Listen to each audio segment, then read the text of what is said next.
Alright, hey everyone, welcome to another Wildewitch RP Live Play TTRPG session. What is Wildewitch RP, you might ask? Well, that's me, Faye, Game Master and Storyteller, and Lachlan, our writer and producer.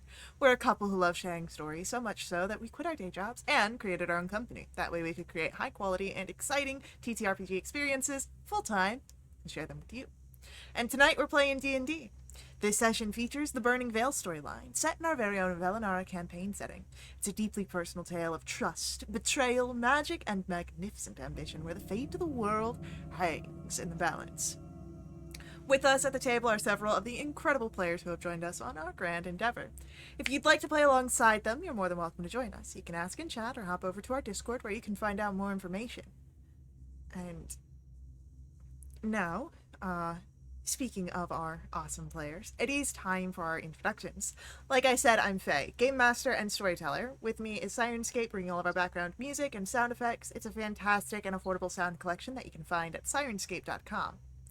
And now we get to meet our courageous, daring heroes before they embark on another exciting tale of magic and wonder. We'll begin with an introduction for Bracken. Hey everyone, it's me. I'm Thresh, I play Bracken. Bracken is a Kender monk fighter. He's here to punch stuff up good and not talk too good, but he tries his best. Maybe also cook some breakfast for everybody. He's getting pretty good at that. Heck yeah.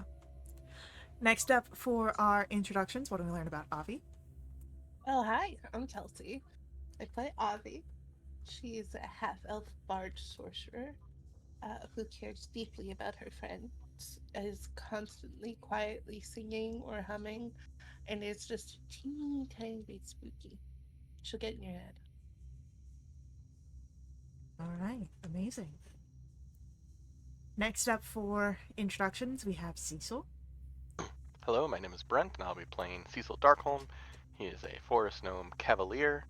He's missing home, he's missing the moon. It's really dark and pretty spooky here, and he's here to keep supporting his friends in any way that he can. All right, amazing. And then let's get some introductions for Ozira. Hi, I'm Ozira, and you're watching Wildewitch channel. Da-da-da-da. I'm Chris. I'm playing Ozira. He's not very spoopery, but as it gets closer to spoopy season, we might get a little spookery. He is a human light cleric. He's not very bright, but the vibes sure are. And that's it. All right, amazing. And then let us get an introduction for Xander. Hello, my name is Bo, and I play Xander. They are an artificer sorcerer, and a changeling, of course, and a self-proclaimed prodigy of flesh and shadow, but I think they just say that to make themselves feel better at this point. But yeah, they're anxious about what the future is holding for them as of this current session. Okay. Well, let us dive in to our section. And a little bit of a reminder. You've been in Vale d'Umbra looking for the next part of your journey, trying to find clues for the location of the Shadow Heart, the secondary one that has been made. We're also trying to find information in regards to the vision of Teleros that the Professor Raladin Zephyriel had experienced. Through the help of a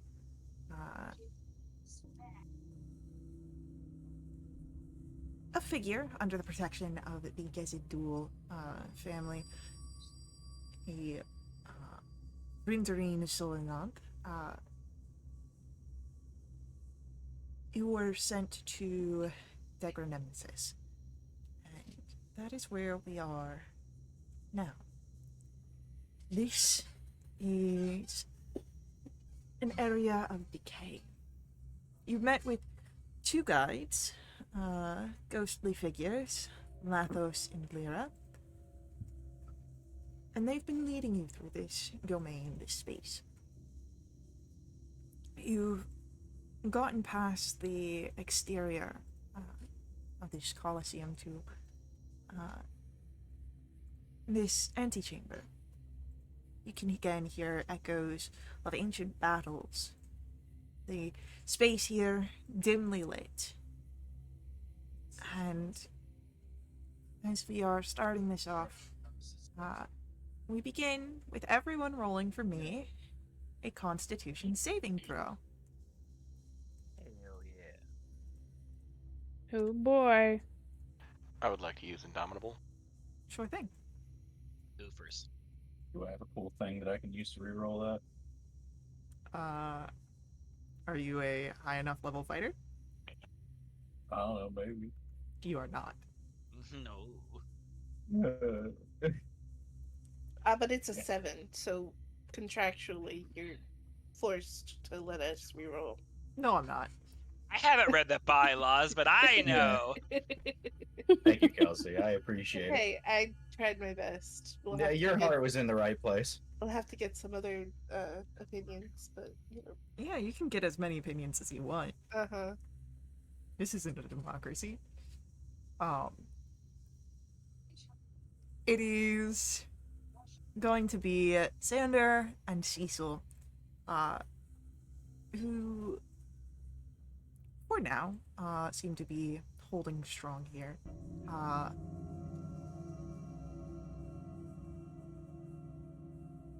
For the rest of you, the aura here, this decaying essence, seeps at even your very vitality. You take 2 points off of your max HP.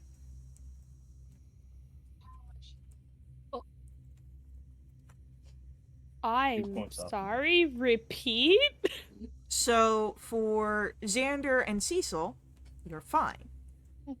The rest of you feel the decaying essence against your very vitality, and your max HP is reduced by 2. Copy that. Oh no. Got it. Alright. You heard. As you move in further, more time spent here, I'm going to ask for another Constitution save as you move further into this space.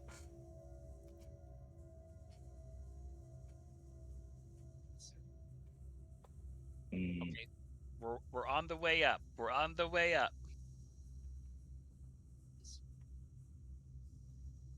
Unfortunately, this time all of you are befallen to this sort of decaying energy. Each of your max HPs are reduced by 4.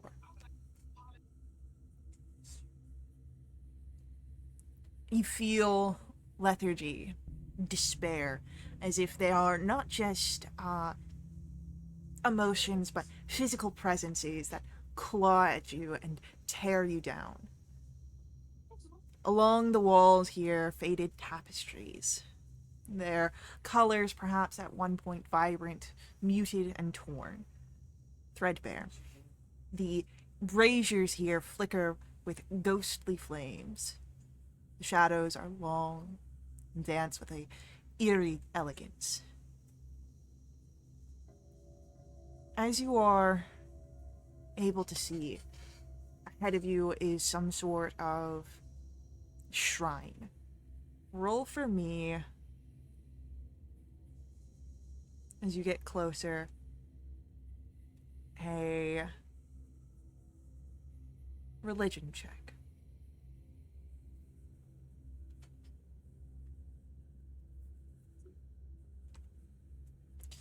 The one thing that all of you are able to tell is that this is a shrine to Desirian, a god of death. It is the only thing of its kind that you can see here. A relic. For Osiria and Avi, you recall legends that speak of Morvestrial despising Desirian, on a personal level to a long and painful conflict over the domain of decay. But it seems that despite this, there is sorrow for those who yet revere him, and seems that worship is permitted. As you see this, you would also notice that someone is standing upon this shrine. A figure that seems unearthly. Perhaps of some mortal descent of some point, but transformed either by this realm or something else. You see a figure wearing very nice attire. His eyes aglow with magic. His attire, his robes adorned with magical symbols next. And a familiarity about him. Roll for me history checks.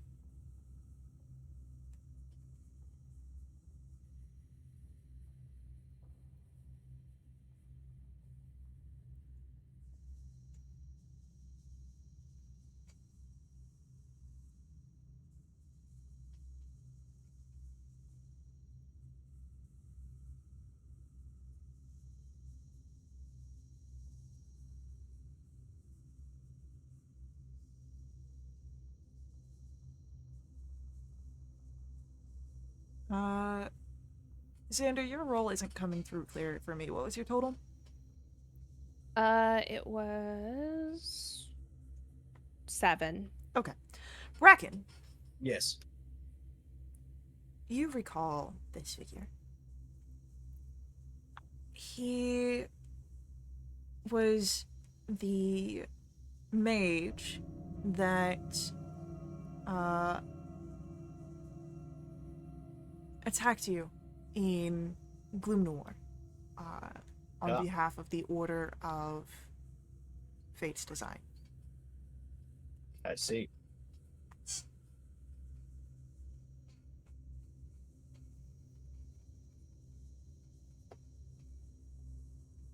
I'm gonna keep that to myself for now, but I'm not a big fan of him, and Bracken's gonna have a very hefty scowl on his face. Okay. Can I get another Constitution save from everybody?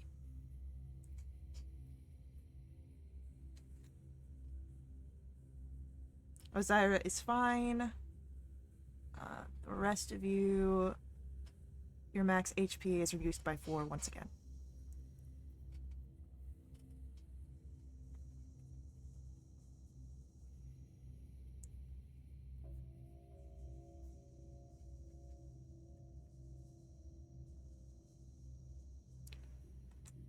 What do you do?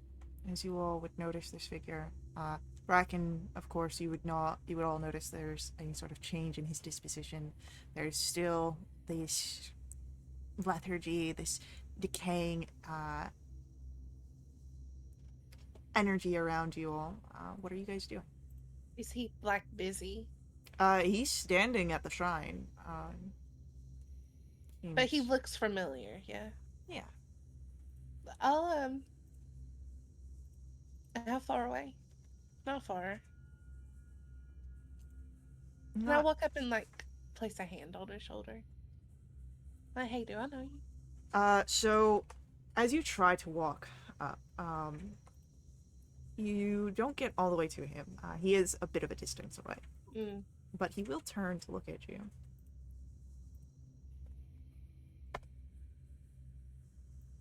And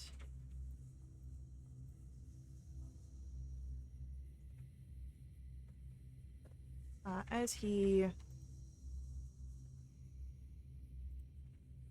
sees you,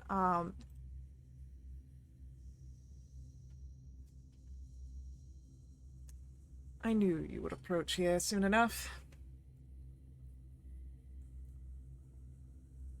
I know you. No, but I know you. All right. You want to introduce yourself?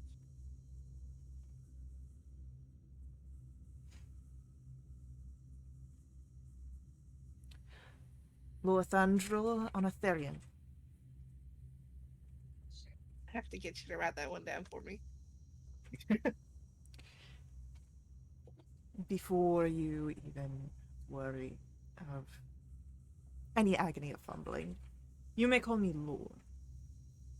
Uh-huh.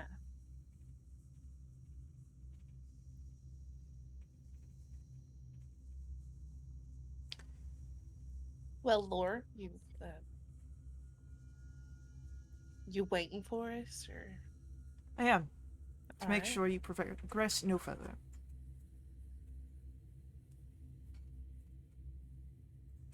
Okay.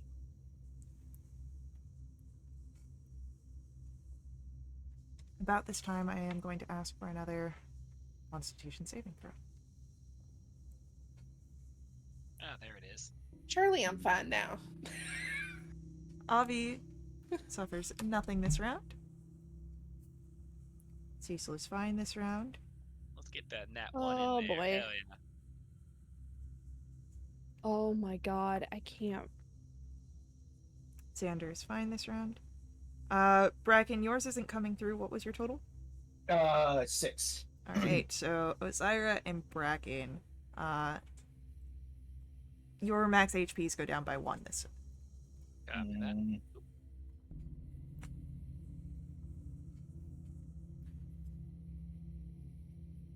Well, you couldn't stop us.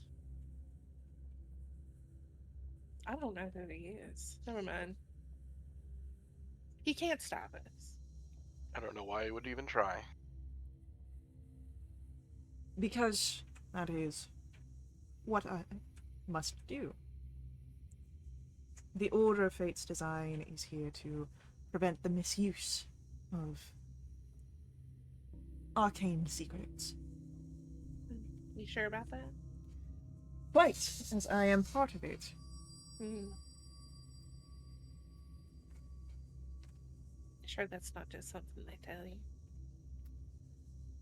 I am unshakable in my devotion to the Order's cause. Oh, I'm sure. Hey, changing religions happens all the time. Hey, This weak is... men are normally, you know, I was weak firm in their once, stance. but I have since evolved beyond the constraints of frail mortality.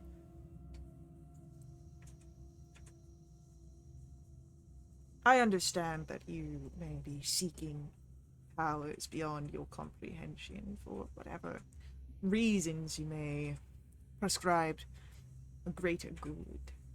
That could be a favorable one amongst you noble types.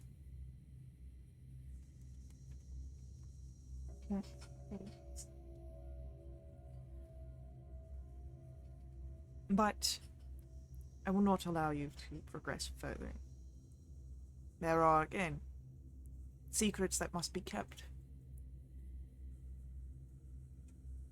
You can be malaise about such developments, but they are done with balance in mind.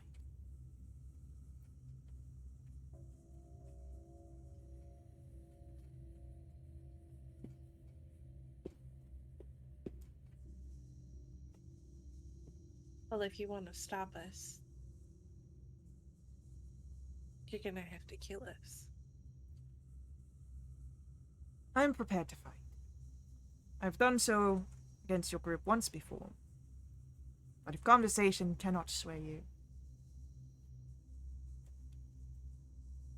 I am prepared with arcane means.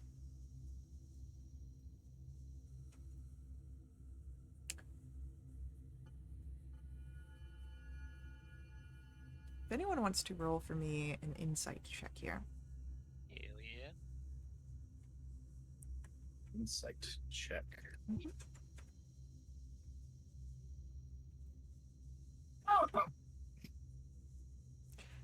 So everyone except for Cecil here,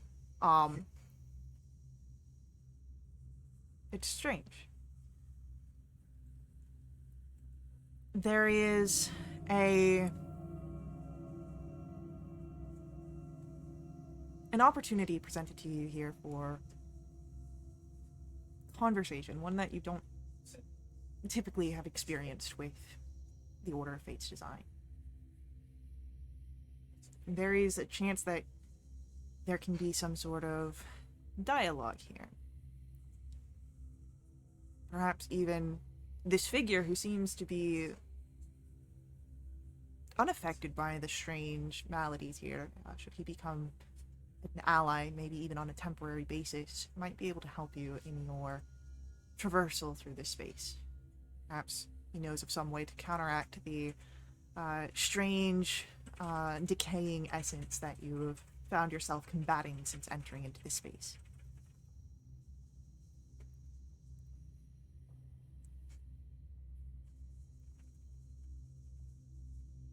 It's an option. Listen. We just want to speak to the Laros.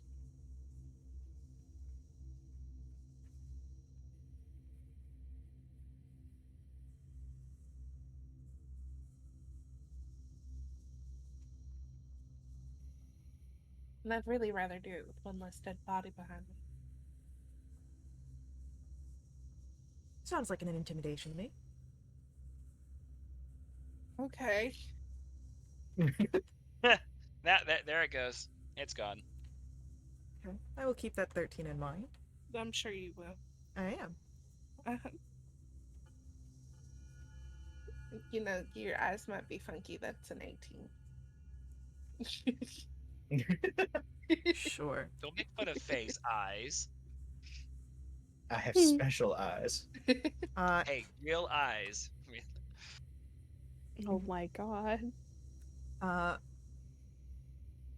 Does anyone else wish to try something here? Sort of conversations. Cecil, you guys have fought this person before? Cecil didn't roll high on his insight. He doesn't know what's going on. Yeah. Okay, The only so- person who knows that they fought before was Bracken, and he hasn't said that. The gentleman mentioned he had fought us Yeah. before, correct? Yeah. So like I'm still mean mugging him, but yeah, for sure. Yeah, I was gonna say, but like, you guys ran into him. Like, is he tough? Like, do y'all want to deal with this, or is it more like a fight of circumstance? Or I don't personally remember. We've tangled with so many of these Fates design guys. fair? I mean, like, do we have to fight right now, or do we want to? I mean, what are y'all thinking? Because I'm cool either way. I mean, if we want to fight, we can fight. Mm-hmm.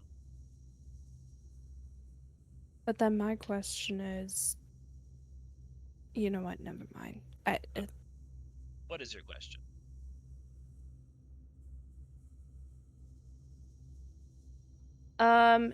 My insight wasn't high enough to remember. Your history wasn't high enough to remember. He did explicitly say Gotcha. that he has fought your group before. He hasn't given you anything Got you. more than that, so you don't know where you fought him before. But your insight was high enough that you know that you don't have to fight here. There is a chance for a conversation that is not something normally you have been given in these interactions. Okay. For the most part, he hasn't really been rude to us. He's more just saying that we can't progress. So, do we want to try and talk this out with someone? And I know it's odd coming from me, who usually blasts first and then figures it out later. But he's not being a dick, so like we could figure it out, I guess. I haven't tangled with these guys before that I know of, so I have no, emotional investment yet. Well, here's the thing. You say you fought us before, but we're all still standing here. You included. So, I mean... That's a good point, but Are you always so black and white with your exploits? That your opponent has to die to lose? No, of course not. And what does it matter that we are both still standing here? We fought. Perhaps it may not have gone the way that I intended it. Perhaps it may not have gone the way you intended it. All I'm saying is, if we're both still living, then we could go on for who knows how long. We could carry on for a while. Bold of you to assume that I am alive. Well, Well, I mean, I never assume anything, especially here. Are you just dead inside? Outside as well. What powers through me is not any sort of lifeblood, but a unnatural sort of arcane resurgence. As I said, I have evolved beyond my weaker states of mortality. All I'm saying is, we could help each other here. We could. There is concerns amongst the Order. Hmm.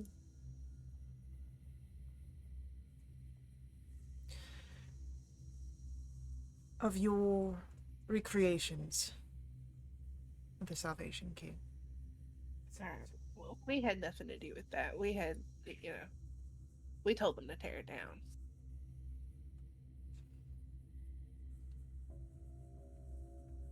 For the longest time, that was believed to be some sort of falsehood that you were trying to use to cover up your areas of involvement.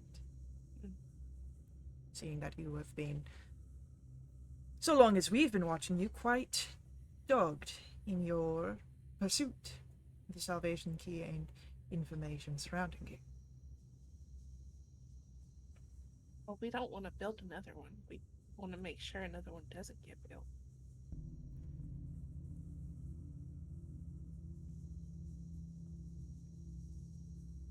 Roll a persuasion check. Okay.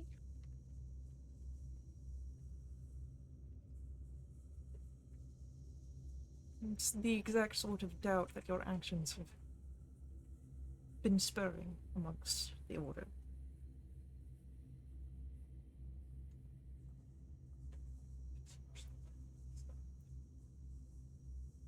I need everyone to roll for me another Constitution saving throw, please. Wow.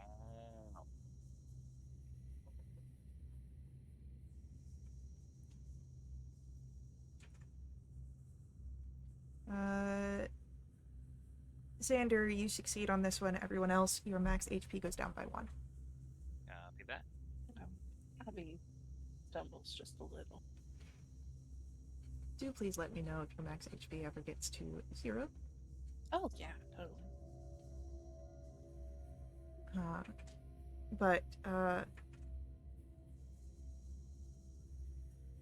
It seems that perhaps at this point, at least this figure, this lore,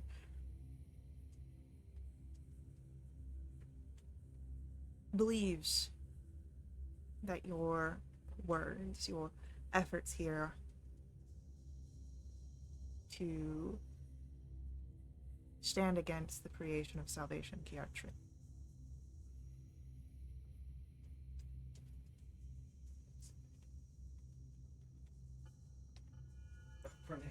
That's true.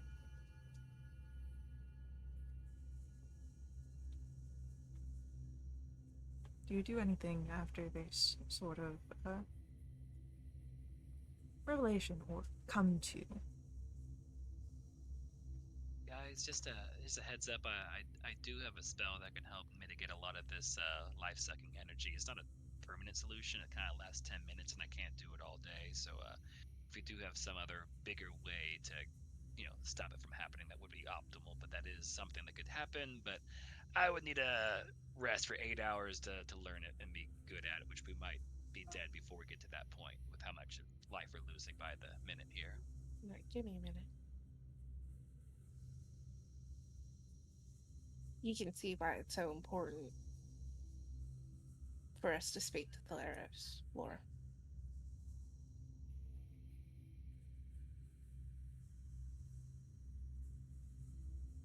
But we might not make it to him if, we keep getting our life sucked away.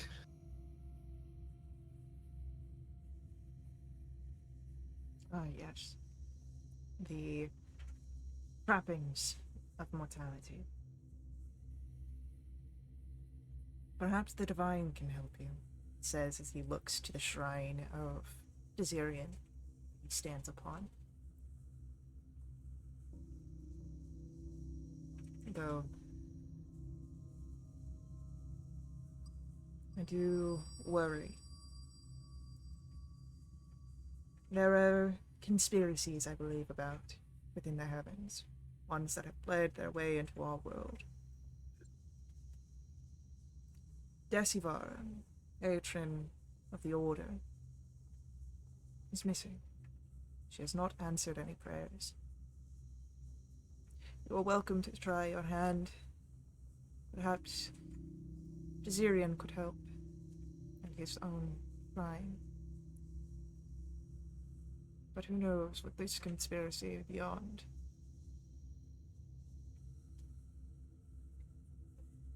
He'll stand aside, not fully, but enough for you all if you wish to approach the shrine to do so. Anyone who wants to can roll for me an Arcana check if you'd like to get a little closer.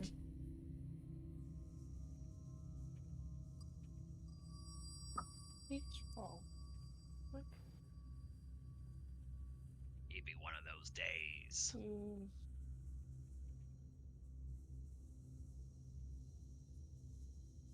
Oh damn, Cecil, let's go.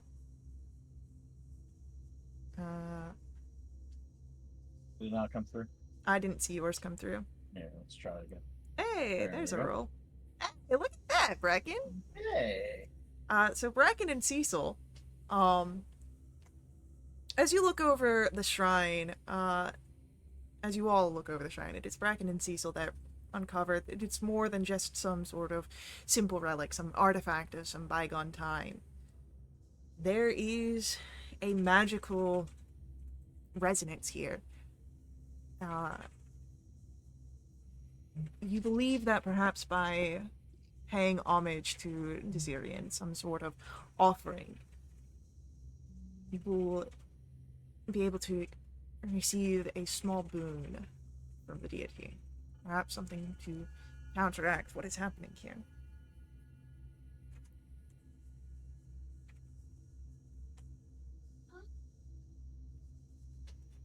I think if we give some sort of offering, it might lessen or slow this draining feeling we're all getting hit with. What kind of offering? Well, it's to Desirian.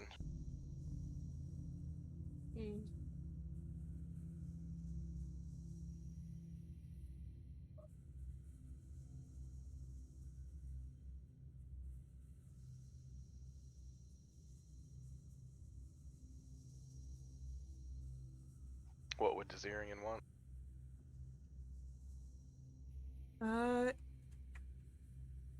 You all are familiar. Desirian is one of the major deities, that he is, the god of death, deliverance, and freedom.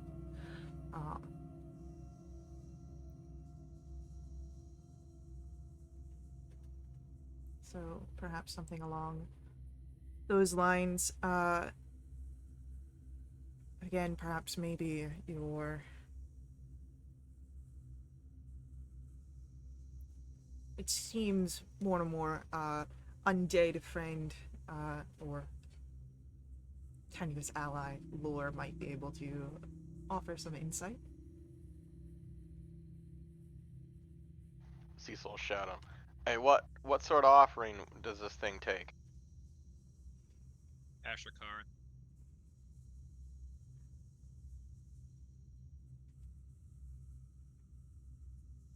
If I were to be a bargaining, in a place such as this, the only thing that is worth anything is vitality. Life. I do not believe it would cost your entire life. Not all gods are so barbaric. Perhaps a bit of strength. And the eye is Avi, who had faltered some earlier underneath the aura.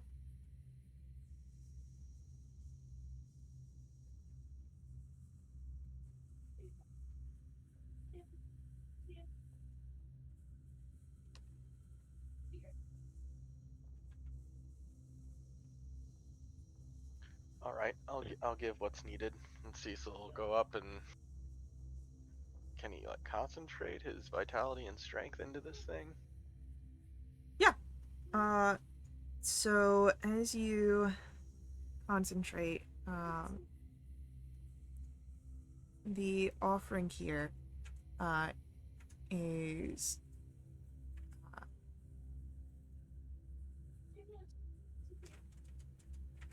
you can offer two things here. Either 10 points static from your max HP, or half of your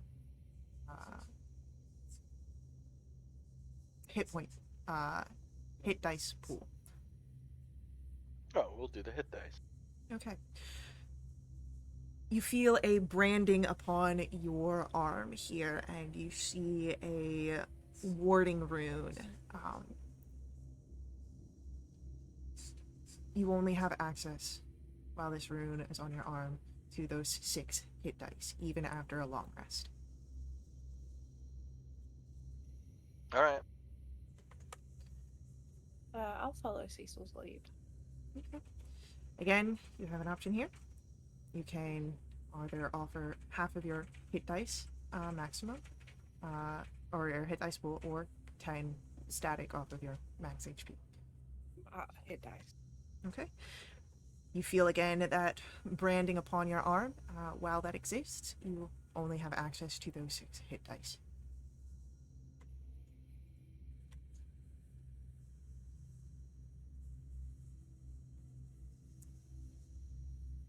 I'll follow suit and I'll do the same a bit with a wary look and such, but just as a sign of respect, not of worship, I guess, for sure, from going to one deity to another.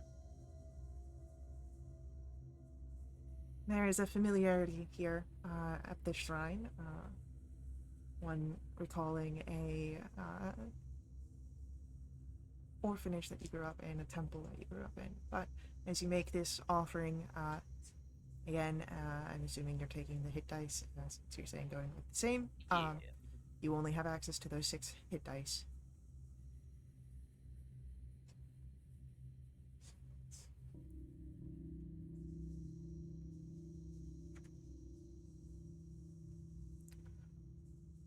What does Bracken and Xander do?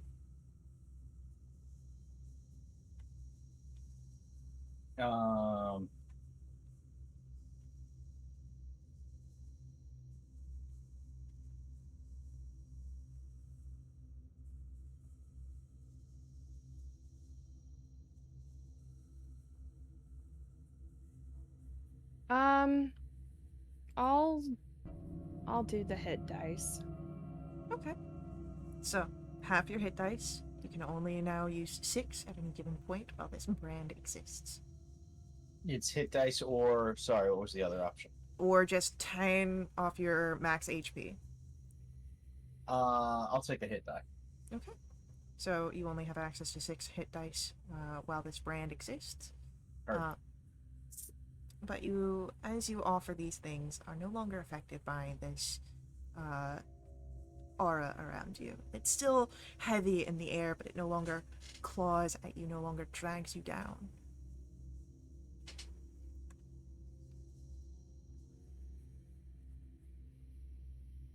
Do I need to give Pyre Heart a tattoo as well, or is the construct not too worried about it? Construct does not actually have any life in it.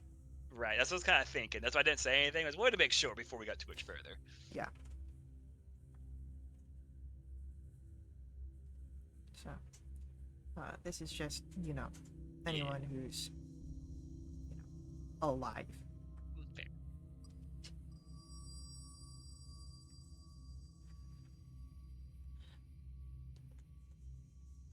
So, as you each have made your offering, hopefully it does not come back to hurt you or haunt you. Lothandril, Lord, so you have been calling him, watches, and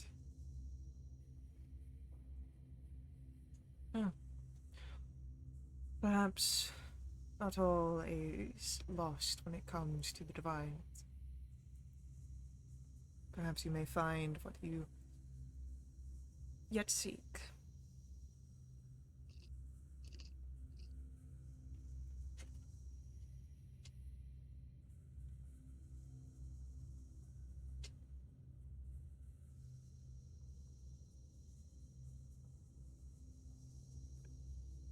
Appreciate your help and your insight.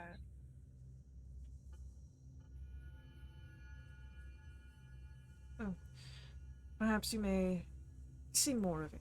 I do not plan to just let this be some simple speaking upon a bridge, sort of thing. Your words have stayed my hand. I would like to observe firsthand what you proclaim.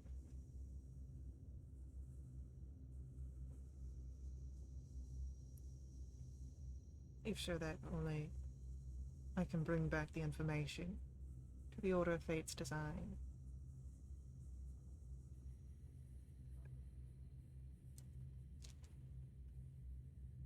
I mean, if it helps get them off our back. They've been chasing us for what feels like years.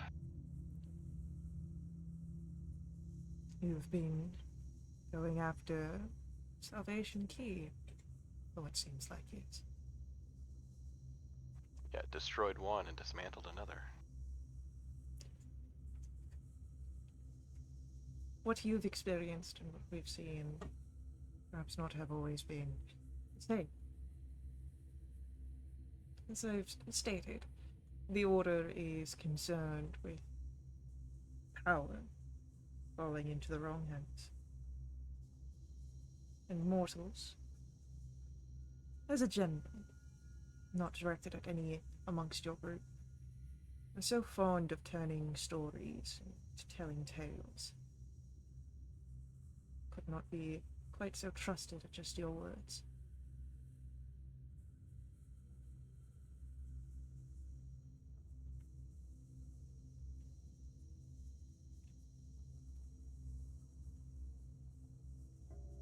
Well then. Do you know the way? Well, I don't believe he does, Lyra will say from where she's kind of been quiet, watching all of this go down. But you still have us. That's right. Y'all are so quiet. Oh, well, as I said, we're guides. Lothar will then pick up. It is not within our jurisdiction to interfere with events as they fall out.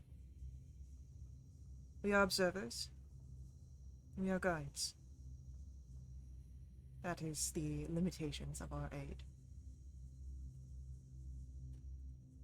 It gets dreadfully boring sometimes, but there are things that are beyond us that we don't quite understand, so we just do what we have to.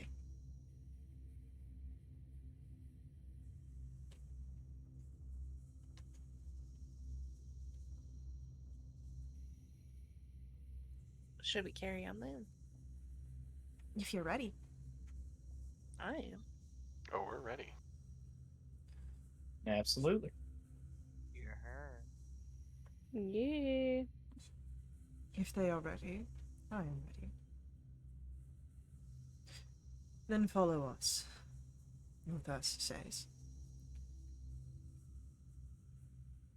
Moving from this shrine, from the vestibule, brings you to a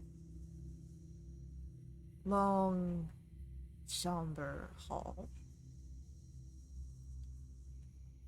The walls are adorned with faded murals. They are turning to dust in some areas. They are so rampant in their decay. They show scenes of triumph, tragedy. The area here is also silent, unnaturally so. You barely even hear your own heartbeats and breaths. It is also filled with rows and rows and rows of statues. Great warriors, powerful mages, all sorts of beings that, in the very essence of a statue, are meant to be commemorated. But here,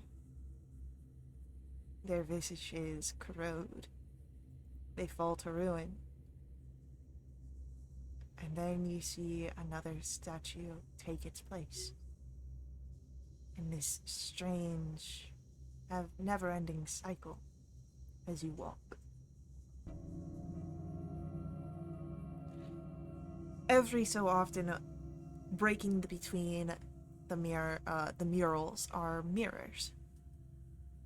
Some broken, others tarnished, making it hard to see anything beyond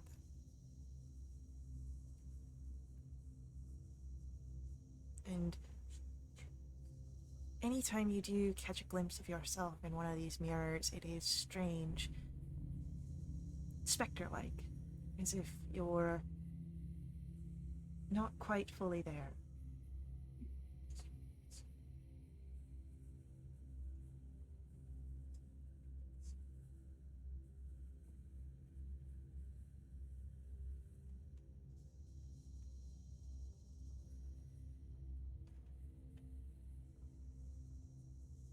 As you move, go ahead, make for me perception checks, please.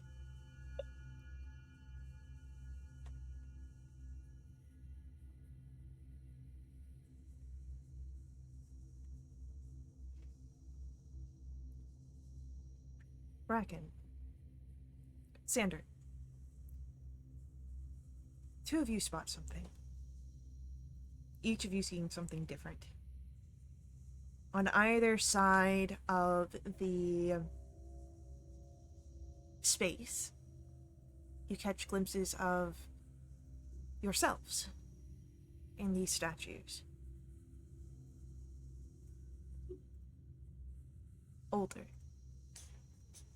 Sander, you are wearing robes that speak of grandeur and something much larger than what you've ever experienced. Bracken, you stand with a posture, your face full of scars from different battles, but you are adorned in armor.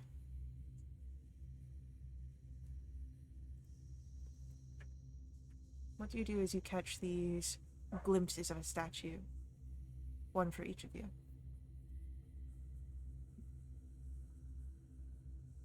I stop and stare at mine. Bracken will kind of point his out to the team and be like, hey, look at that, someone's a fan. As Sander, you stare, and as Bracken, you point yours out. something happens. Upon both of yours. Xander, you're the only one really paying attention to yours, because you've stopped, you've stared. But Bracken, as you've pointed this out, Avi, Cecil, Osiris, you're able to turn and look as well. A massive crack appears suddenly, right in the face. As the head crumbles, so too do the rest of the body. Ah.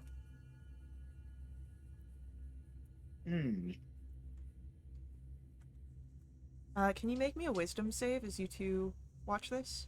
Bracken, Xander? Mm-hmm.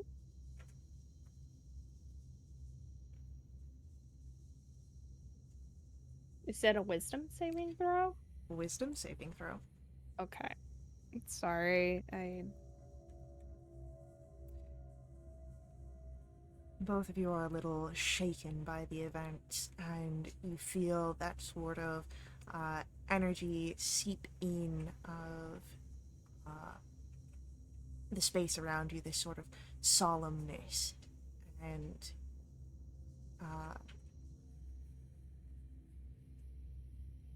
as the events unfolded in front of you, you now have access to only 4 of your hit dice, as 2 of them crumble. At least for now. Good.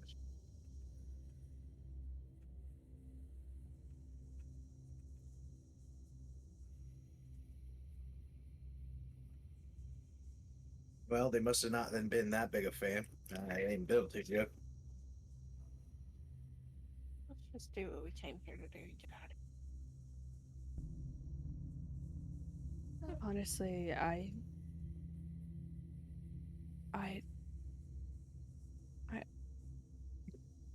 Xander just is shaken up.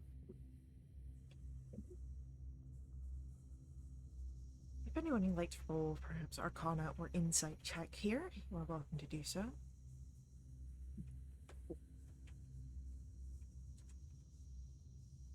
Here's Harriet. Cecil.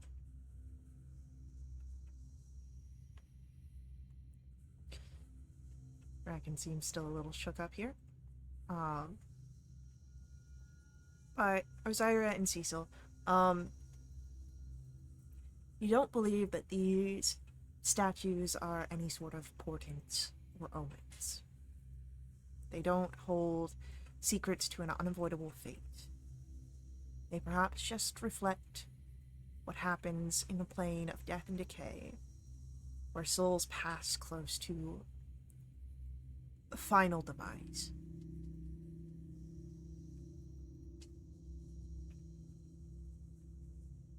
Yeah, don't pay it too much mind. I think it's just one of those weird things about this place. Yeah, let's not lose our heads over it. Don't you think that's a little too soon? Nah.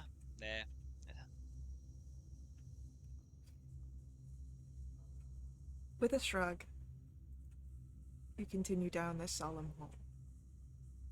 And we head to our first ad break. So, hang out with us. We'll be right back to continue along with our story. Before we head out, I do ask that you let the ads run. They help us out a ton here at Wildewitch RP. They help keep our games affordable. If you want to directly support us, you can always do so through my Ko-fi, link for that's on screen, as well as in our chat room. These donations unlock awesome perks for the entire community, benefiting everyone who play with us for the next month. They include special companions, double treasure, double XP, and even new quests. So, hang tight. We'll see you all very soon.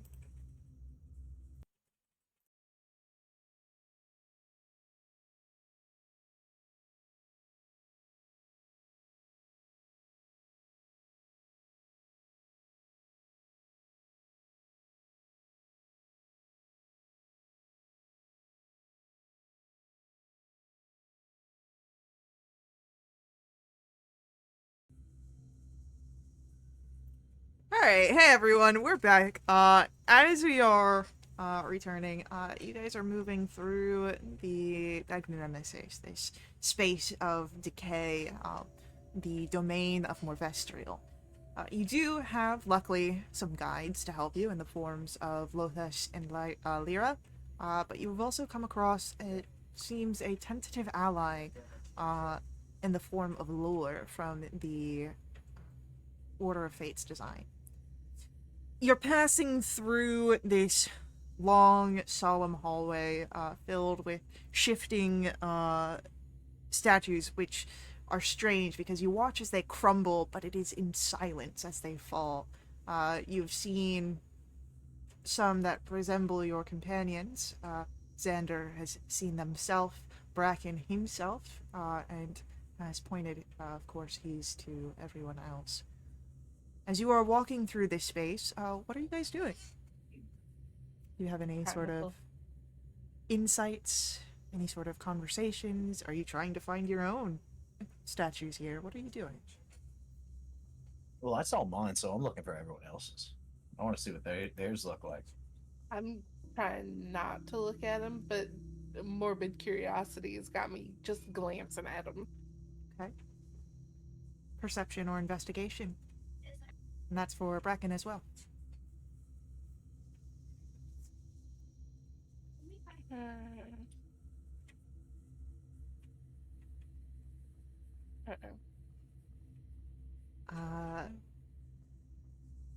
Avi, you would spot yours. And Bracken also spots Avi's. About the same time, the two of you Hey, there he is. see this at the same essence. And Avi, yours is it's a little different. As some of the warriors are caught in more active stances, so too does your statue seem to be caught in a moment of performance. Your skirts billowing around you, your face contorted in song. But just like with Bracken's, you are catching this in the time that you watch as it shatters. I do need a wisdom save.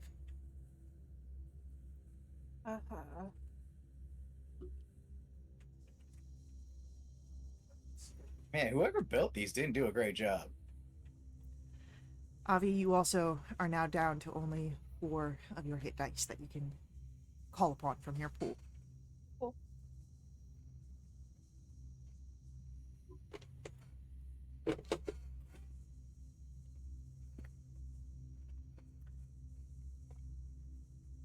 Is anyone else doing anything? Keeping on trucking.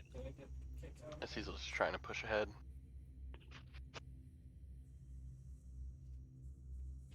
Okay. So.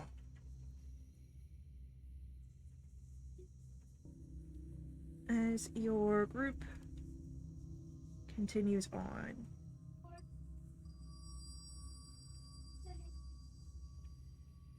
I'm just doing a little note taking here.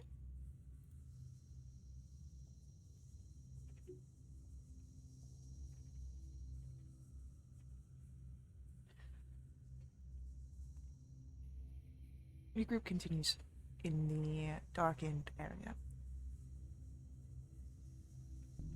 It's dimly lit here, but it is more than what you have perhaps had in most spaces. As you pass beyond the last of the statues and murals and mirrors, you come to a space here trapped in an eternal cycle of combat.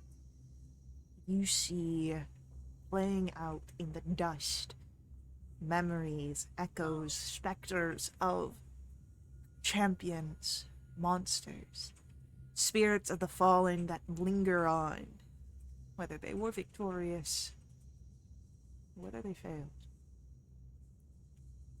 They fight eternally here in this arena.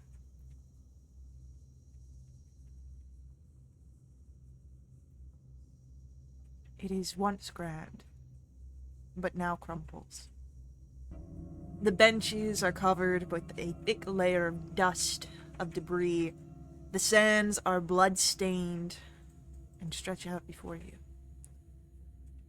all beneath the countless battles and struggles that play out in front of your eyes.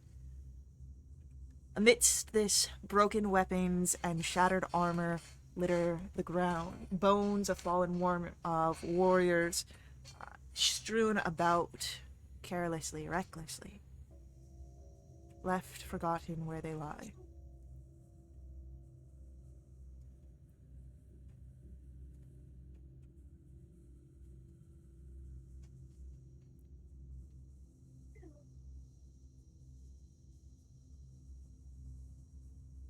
As you enter in, there is a figure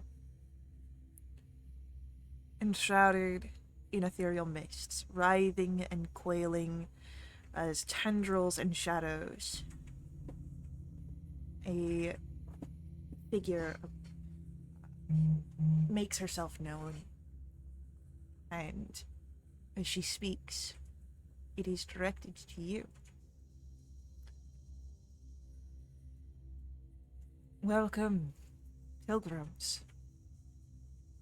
And you see clear this ghostly figure, hollow eye sockets, wisps of shadow around her form. The air here is now thick with the fumes of death and a heavy despair. And you realize that this is Morvestrio. You stand in the presence of she who oversees this domain.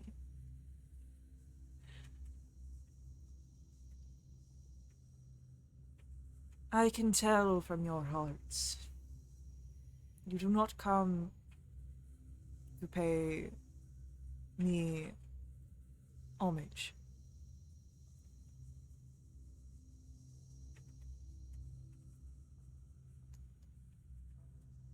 But you have overcome much to get this far.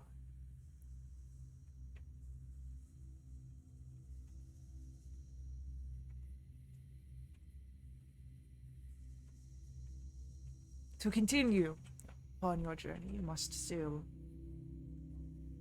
overcome yet more. And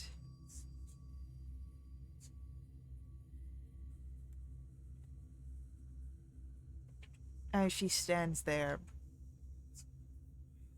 there is a shifting in the air here, a sort of air of potential.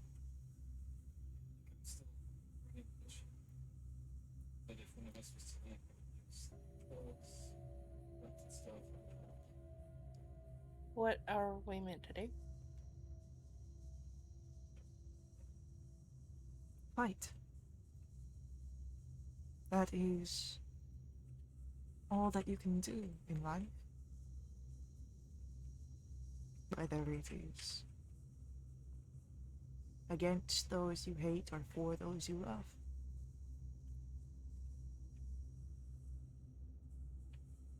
And she, like that, opens her arms wide and welcomes you into the arena. You see around the space that a grave opens up, and then another, and these fallen champions rise from the spaces. You see others born of the sands and the broken bones, the magic of this space, create their own existences, smelling of death and rot.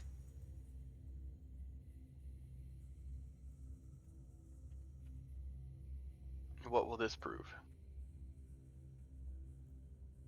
The echoing word.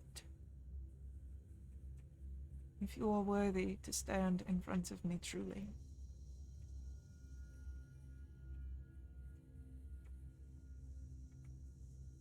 Well, I guess it's better than a 6 to 8 week long application process. Okay.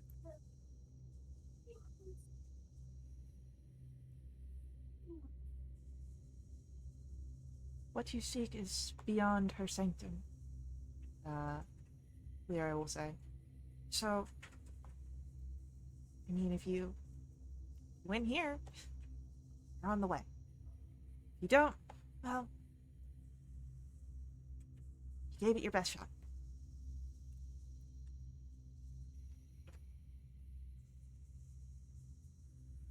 All right. Let's Crack's do neck. this then.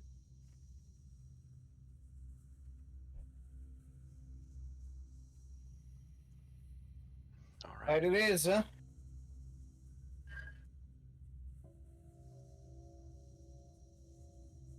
So, stepping into the battle here, as these entities arise around you, let's get initiatives rolled, please. I cannot.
Alright, so that's gonna be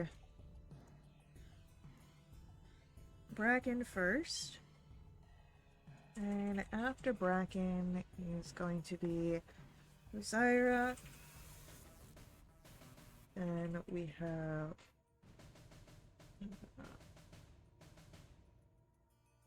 Gladiators. Cecil, Avi,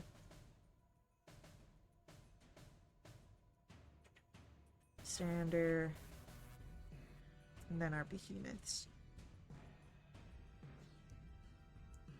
So, Bracken, as Yes. you step into this space, you have these entities that have entered into the battlefield as challenges for you. You see a handful of these gladiators, 3 of these massive behemoth beasts. What do you want to do as it comes to your turn? We are just gonna go ahead and square up. We're gonna get to the first one that we see, and Okay. we're gonna go throw hands.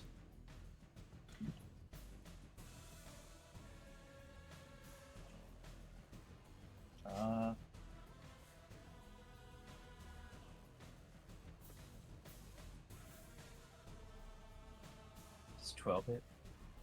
So as you rush up to the behemoth, that is the closest thing to you, a 12 does not hit, but the 23 does. So we will go for hits on the first. And then we will use a patient defense on the bonus action.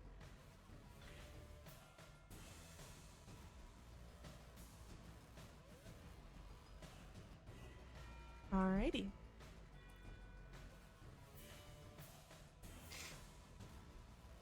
Alright. And your fists are considered magical. So...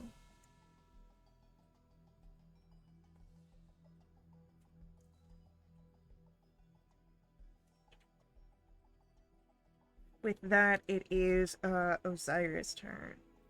Copy that. For mechanics, how many of these entities do we have? There are 3 behemoths, and then for the gladiators, you have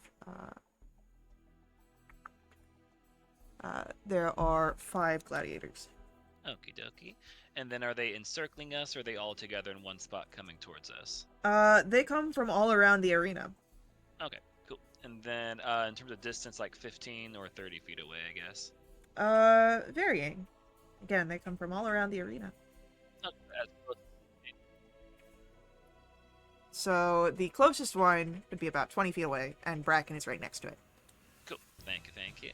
I'll go ahead and have Pyreheart move up, and he's going to release his 4th level Spirit Guardian, so it'll take effect on their turn. We'll do that later. And then I'll go ahead and bonus action Holy Weapon upon Cecil, because you're closer to me. And then let's go ahead and main action throw over a Strong Starlight towards the nearest clump. How many people can I get within 10 feet of each other, I guess? You can get 2 of the gladiators within 10 feet of each other. Cool. I'll do that with this guy. I was going to separate the fire and the radiant, if that matters. It's going to be a dex save of 15, because it's the item. That is going to be an 18. Okie dokie. So it's going to take half damage and is not blinded. Alright, so 4 and 2.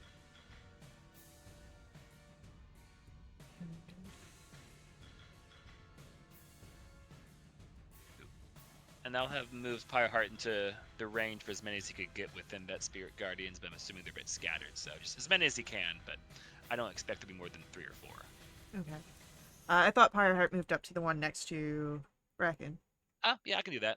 That'll be easy. Okay. Cool. Cool, and that's all the things. Alright, Pyreheart's turn comes after you, Osiris, so that's when his actual release comes off. Yep. And then our gladiator's turn. Again, we've got 5 gladiators here, and as they will move in, we've got a one going for that's going to be Osiris. We've got one going for Bracken, another coming towards Osiris, that one going towards Cecil, and a final one going towards Avi. So, Osiris, Bracken, Osiris, Cecil, Avi. And they're going to take their attack rolls. And the ones that rush into Osiris both swing their great swords, coming in at different angles for their 2 strikes each. First one misses. The second one also misses. Third attack misses. Fourth attack is going to be a 24 to hit Osiris. I'll do a warding flare on that one, if I may. Brings it down to a 23. Copy that.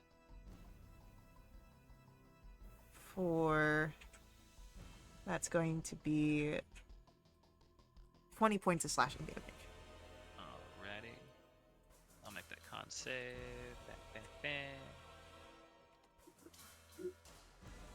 Alright, cool. Alright. And then I got the damage in chat for the ones near Pyreheart whenever it comes to them. The entity near is the one that just ran in for the gladiators. The other thing it's near it is Behemoth. So it's a wisdom save when they enter in. Yes. DC 19. 18. Cool. So they'll take half of that. Cool. As this one enters in next to Bracken, the first thing that it's going to try and do is swing its greatsword at you, but it does have disadvantage. Yes, thank So you. that's a 20 to hit. That will hit. All right. For 18 slashing damage. Ow. And then the second attack is a natural one. Awesome.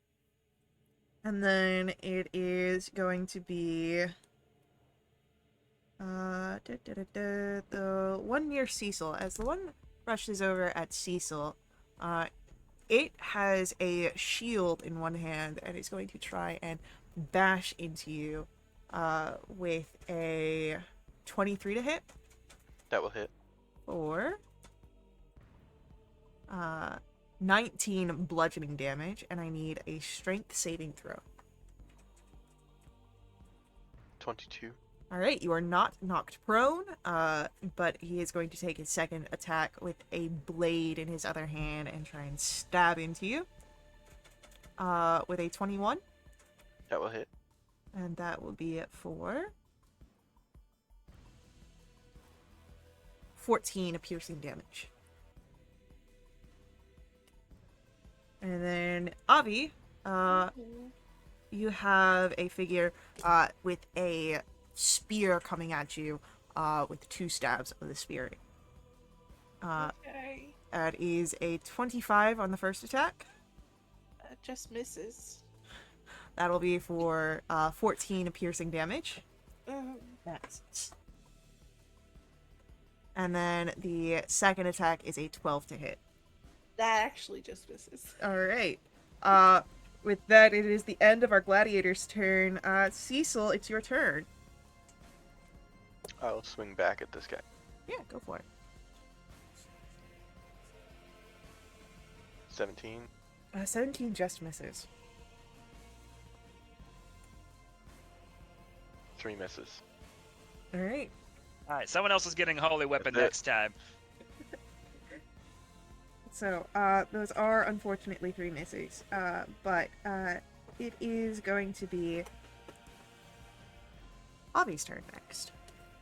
I'll reach out with the shocking grasp. Alright, you have advantage because the weapon or the armor is made of metal. Great, I need it. A 22. Yeah, that'll hit. Oh, it's a lot. A 16 lightning. Ooh, lovely. Anything else from Avi? Yeah, I'll shout out, give a verdict to Cecil. Alright. Cecil has a bardic. With that, it is Xander, your turn. All right. What I'm gonna do is the closest gladiator to me, I'm going to almost like charge up my arm in a way where it summons this huge chromatic orb, and I'm going to throw thunder damage at him. Yeah, go for it. And it is going to be at first level, so it's only 3d8, but we'll see if it even hits.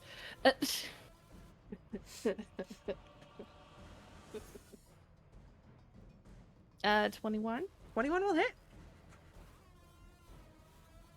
And 20 thunder damage. I don't know why it says acid, but... No worries. So that's actually going to hit the one that's over near Avi.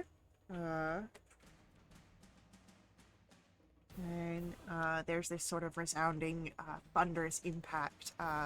But the creature is still standing after that. Just seems, you know, a little more dented, a little bit more bruised. Anything else from Xander? I don't think any of my I can use any of my bonus actions because they're all level spells, or if I fought with my claws. So Yeah, I think that's it. Okay. It is going to be our behemoth's turn. We've got one in the aura, which is going to fail with a 13 against the spiritual guardians. All right, so 22 to 8. All right. And then it is standing right in front of Bracken and Pyreheart. I need both of them to make a Constitution saving throw as a mouth opens up on this abomination and this crypt-like rotting air releases from it. Ew.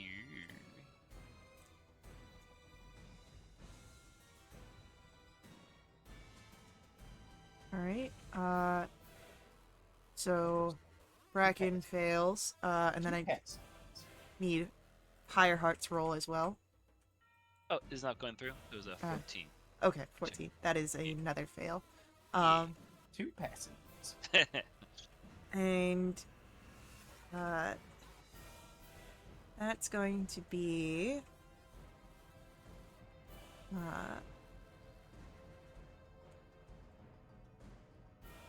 on a failed save, 28 points necrotic damage. Ooh.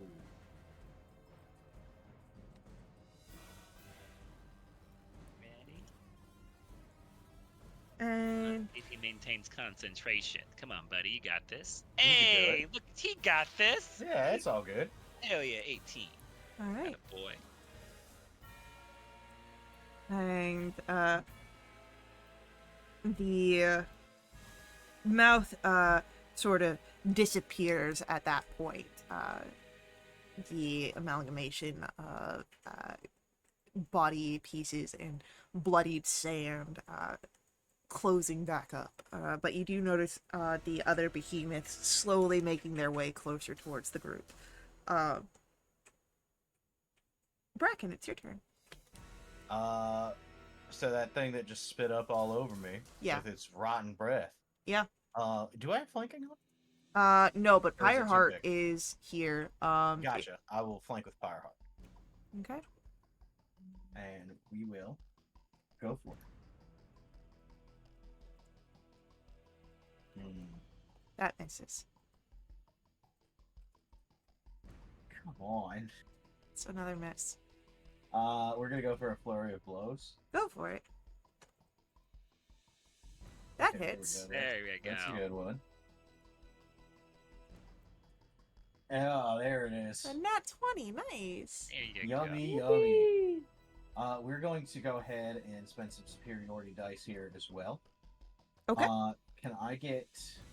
We'll do the first one on the first roll.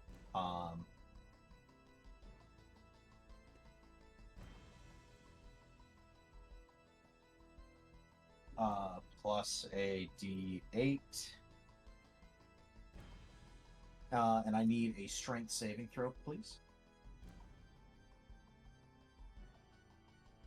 That is a 22.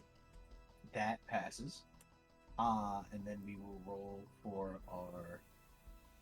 Or I guess we don't need to roll for credit, but... Pretty close anyway. 21 points of damage there. Plus another strength saving throw, please. Ugh. It's still 9. Yeah. Mine. That is a 19 on the strength save. That will pass. Okay. Cool. Got some good damage in at least. We will take that. Okay. You did get some good damage in. This behemoth is looking a little rough.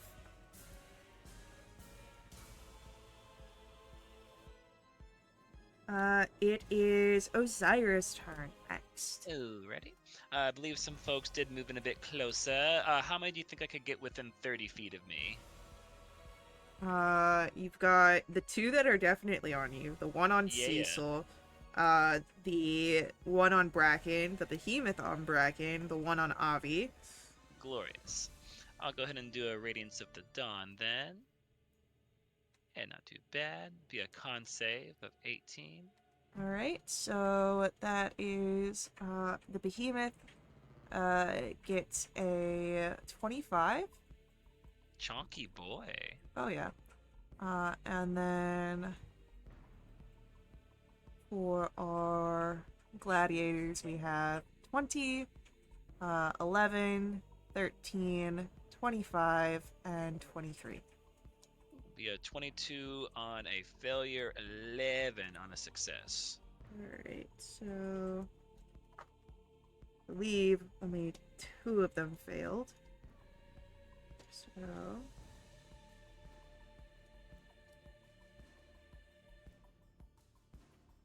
bam and bam. Alrighty. And then I'll go ahead and do a spiritual weapon. I'll do it at let's do 4th level just to get a little damage bump in there. And then let's do it on just one of the guys on me if that's alright. Just pick your Okay. poison. Whoever's got the weirdest looking face. Okay. Cool. But I think a 17 is going to miss, correct? A 17 just misses these guys. Copy that. Alrighty, and then let's go ahead and take a couple schwangs for Pyre Heart since he's in that flank with Le Bracon. Yes. Glorious. It's gonna. Oh shit. Poopy. That's gonna miss. And I'll try one Well, more again. You didn't roll with the advantage it didn't show. Oh, you're right. So I guess the 13. second roll there still gonna miss yeah. for sure. I'm clicking through a weird character stat block. It's not gonna let me do Advantaga, but I'll just do it separately. So just in case, I'm gonna crit fish on this one. Cool. So I'll definitely keep that first one there. Alright, 23 hits. Bam, bam, bam. Alright, for total 13 damage there. Cute. And I believe that's all the things. And I'll roll that Spirit Guardian's damage on the next thing here in a second.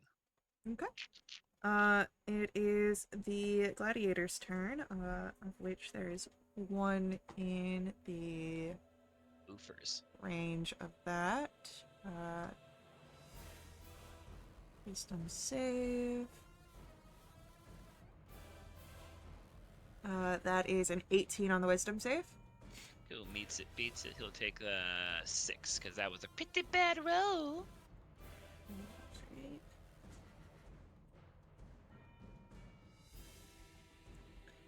It is then, as the gladiator's turn comes forward, we've got the one on Bracken going to take 2 swings, one at Bracken, one at Pyreheart. That is a 28 to hit Pyreheart Yeah. for 20 points of slashing damage. Copy that. And then Con save. a 17 to hit Bracken. Beats it. Are we good? We good. Alright. That is going to be 16 points of slashing damage into Bracken. Oh, my bones. Oh, wait a minute. No, you're good. Alright, over near Ozira, you've got 2 guys with great swords, as they swing down at you. What's so great about him? First one misses, the second is a 23 to hit Yes. for 21 points of slashing damage. Cool. And I forgot I did half that the first time around because of Pyreheart being nearby, but he'll take half of that as well. So 10. And then to him, and then I'll make that con save. Brr, brr, brr.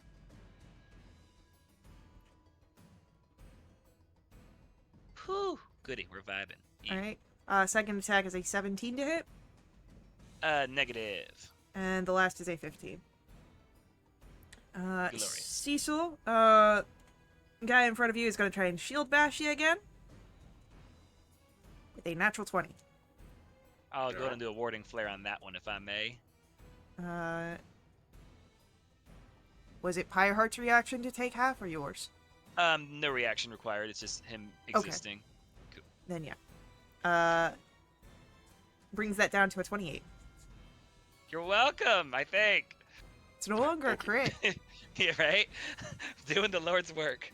That'll be 11 points of bludgeoning damage, and I do need another strength saving throw from Cecil. 25. Alright, you are not knocked prone. The sword comes at you again. That is a... Oof, I'm gonna miss with a 12.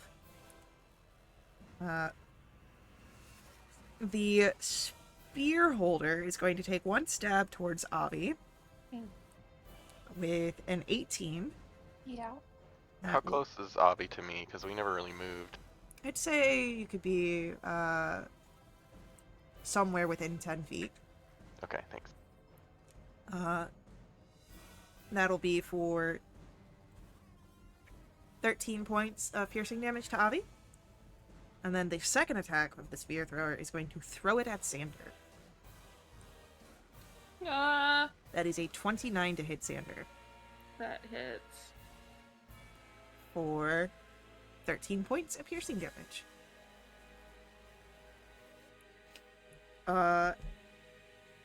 It is Cecil's turn. Alright, Cecil will try and hit this guy again. Yeah, you can do it. I believe in you. I believe in you. Spring break. 28. 28 will hit. I still have Holy Weapon on me, right? Yes, You sir. do. 2d8 of radiant to that. Number 2 is a 23.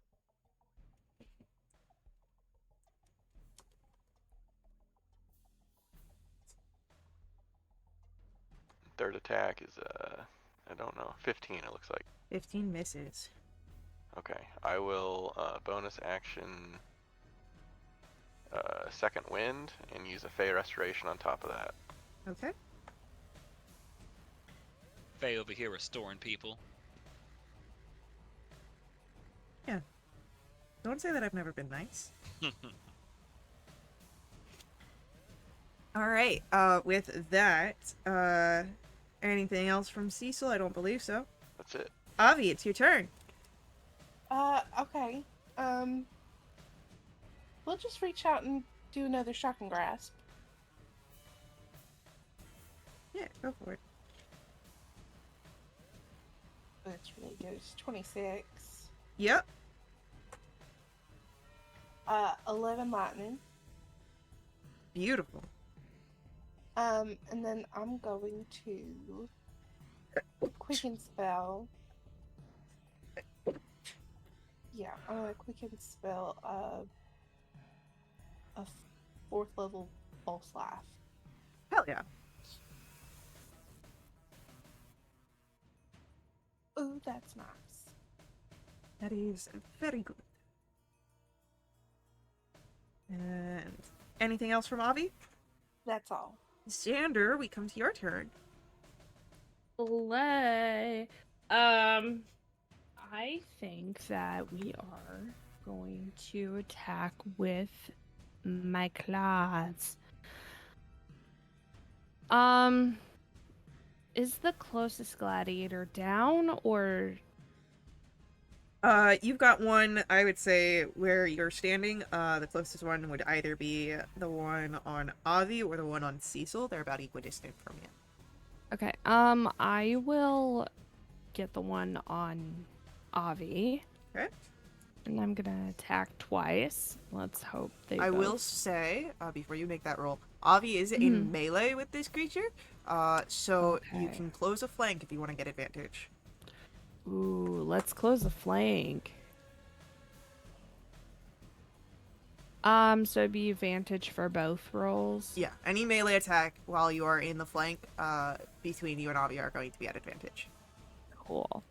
First roll is gonna be an 18. 18 just hits our gladiators. Okay. This is for the second roll. And that is a natural 20. Hell yeah.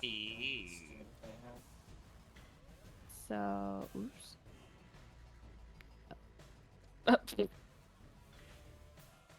That was what kind of damage does your arm do? Does slashing. Okay. So, Don't forget the that second. was for the crit. And then regular is okay. 12.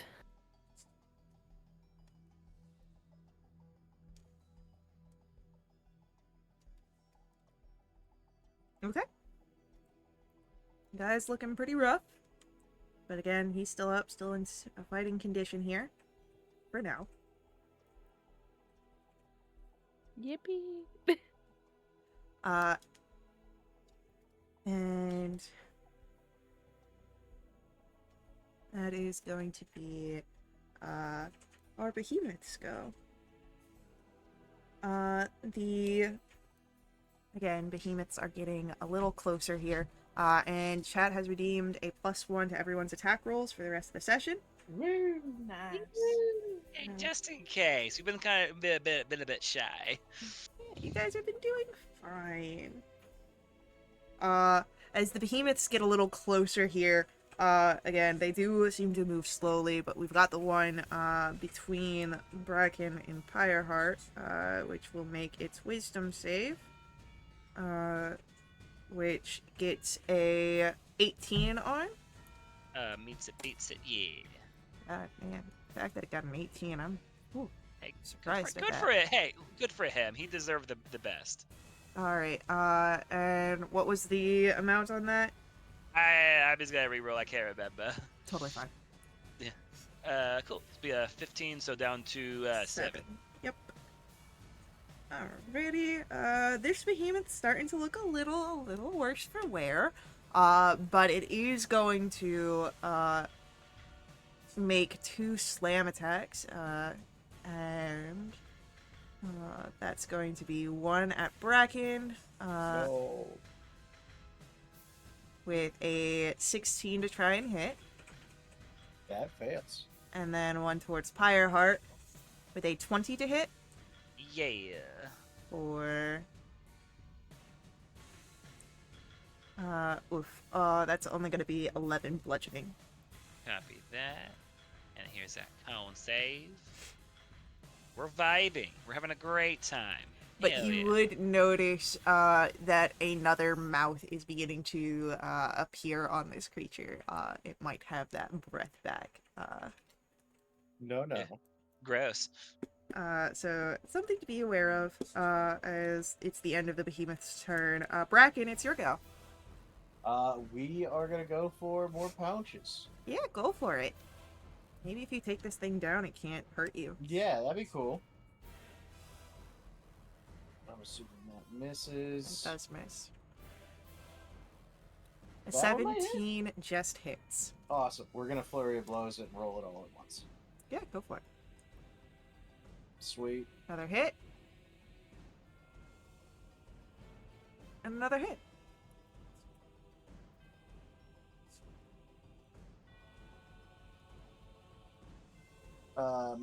Math. 15, 23.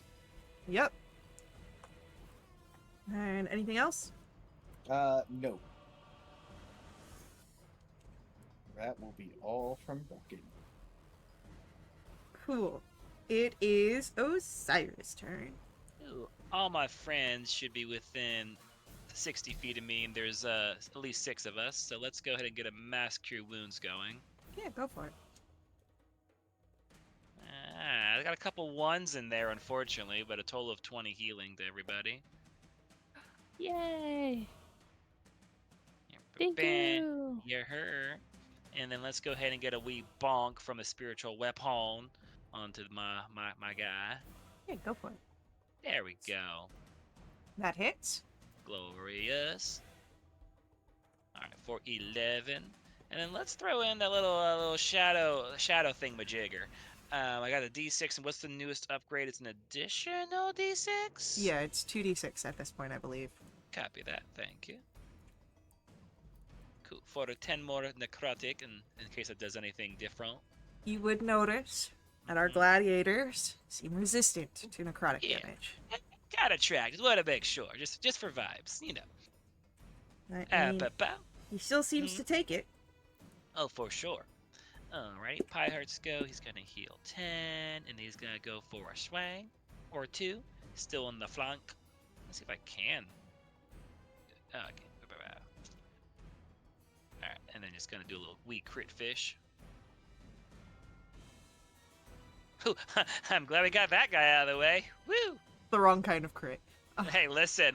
If I get rid of it now, it means I just don't get it later, right? Right. That's how stats work. That's exactly how stats work.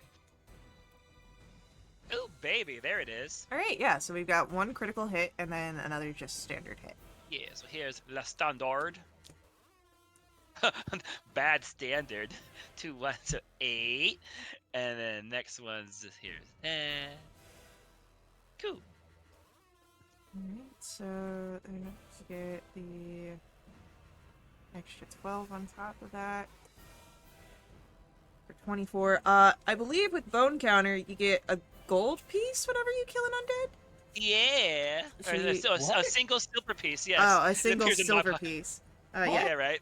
Pie Hearts over there making me money. Yeah, the behemoth is considered undead, so... Hell yeah. But one behemoth goes down! Hell yeah. Oh yeah. He be All right. swinging. But you Hey, know, good Dinner's money on, over there. dinner's on Pie Heart tonight, okay? Yeah, no kidding. making the big money. Hell yeah. Line them up. Anything else from Ozira and Pyreheart? I don't believe so. I think that's all the things. Alright, it's our gladiator's turn. We've got one near Bracken. It starts off making its save, which is a 9. Alrighty. Scroll. Well, this is a new turn, so you Oh, get it. yeah. Yeah, Oh. scroll. Cool. Hey, consistency. Yeah. 15. Yeah. Alright, so that is going to be... This one's starting to look a little rough here. As it will take 2 swings. One at Bracken, one at Fireheart. A 16 misses Bracken. That is Yep. a natural 20 to hit Fireheart. I'm a still revive that. Not warding flare that one for my buddy. Okay. Brings that down to a 12. Hell yeah. I got you, buddy. My little money maker, you. Alright. The other gladiators, we've got 2 over near Ozira. Will make their attacks. That is a 12 on the first attack. Woo. A 28 on the second. Yeah, that'll do it. Oh, here's a Or little meow. that's max, yeah. Yeah. That'll max. be 13 points of slashing damage. Alright, That down was to princess for a 6. second. And then 6 to Pyre Heart. Cool. The second attack, or the second attacker's first attack is going to be a 14. And then that's another natural 20. Listen, I attract them like lice. That's going to be 25 points of slashing damage. Alright, down to 12, and then 12 to Pyre Heart. I'll make another con save.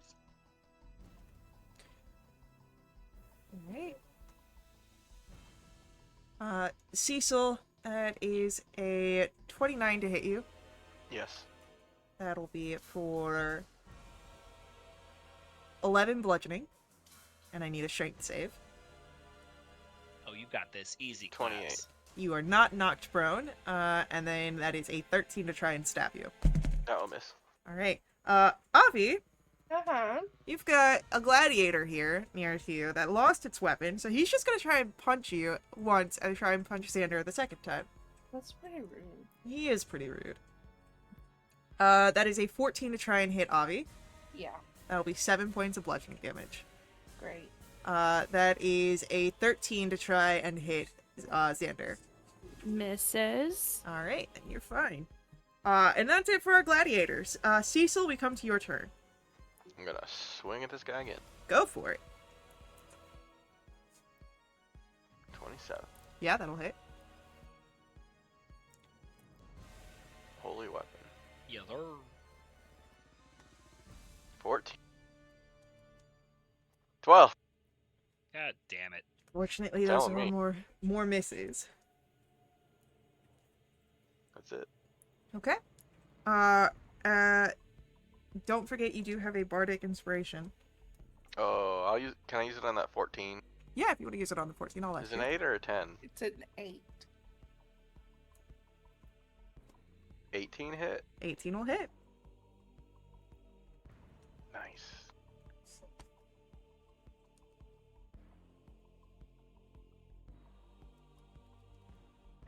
Thanks, Faye. Yeah.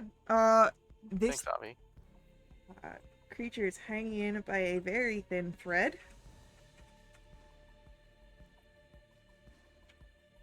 And with that, it is going to be Avi's turn. I mean, if it ain't broke, don't fix it. We'll go for another shocking grasp. Go for it. It's a 25. 25 hits. For 12. And this Rotten. guy goes down. Great. It's Ozzy that's got 2 on him. Ozira has 2, yes. Okay, we'll quicken spell a 3rd level Dissonant Whispers at one of them. Cool. So I need a wisdom save. You can do a wisdom save. That is going to be a 15 on the wisdom save. That is a failure, so it will take 30 psychic, and he has to move away. Did you just roll max damage on that? Yes, I Yeah. did. Yeah, let's go. Oh, yeah! Yeah. Alright, so Ozira, one of them is running away from you. This will provoke an attack of opportunity should you wish to take it. Yeah, for sure. And I got Warcaster, so let's do let's do a little Sacred Flame on him, I guess, on the way out. Oh wait, no, did you already use your reaction? 'Cause the Oh, I natural's did, 20. that's right. Yeah. Oh well, it's fine. So with that, it is the end of Avi's turn. And as this thing runs off, Xander, we come to your go. So Cool. the one you were fighting has gone down, but you do have one on Ozira, one on Cecil, one on Bracken. Got you. Okay. I'm gonna go for the one on Cecil. And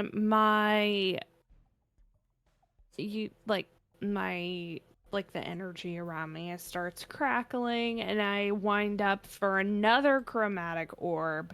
This time we are going to do, I think, 2nd level, just to get that damage higher. I will let you know before you commit to this that one is looking pretty rough. It's on its last legs. Okay. Is there maybe another one that I could help lower the HP on? Yeah, any of them. I'm just saying that the one on Cecil does look pretty rough. If you want to be using that 2nd level spell, perhaps the one that's left on Ozira or Bracken might be better. You know what? I'll switch it up. Let's help out Ozira a little bit. Hell yeah.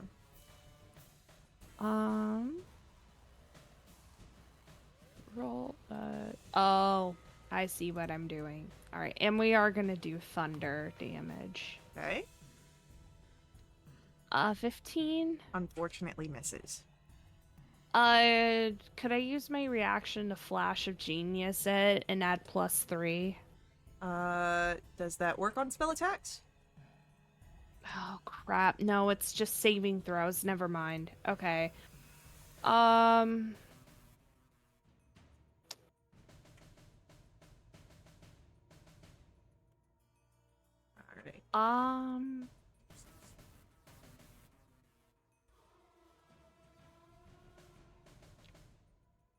Never mind. Okay. That just fails. No worries. So as you send out this thunderous energy, it unfortunately doesn't hit your intended target.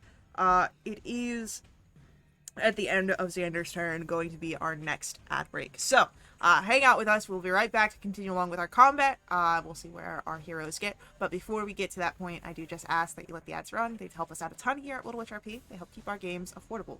Directly help us in these donations unlocks awesome perks for the entire community through our Ko-fi donations. So you can visit us there, make those donations, see all that you can unlock at our Discord, but a few things are special companions, double treasure, and double XP. So stick with us. We'll see you guys very soon.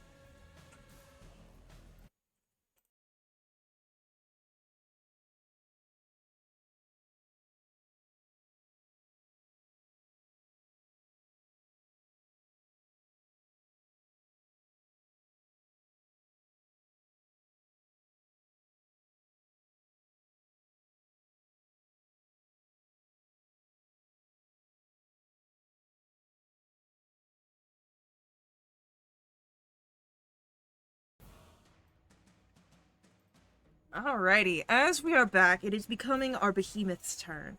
But as they start to shamble closer, close enough to Bracken where you can smell the rot off of them, Good.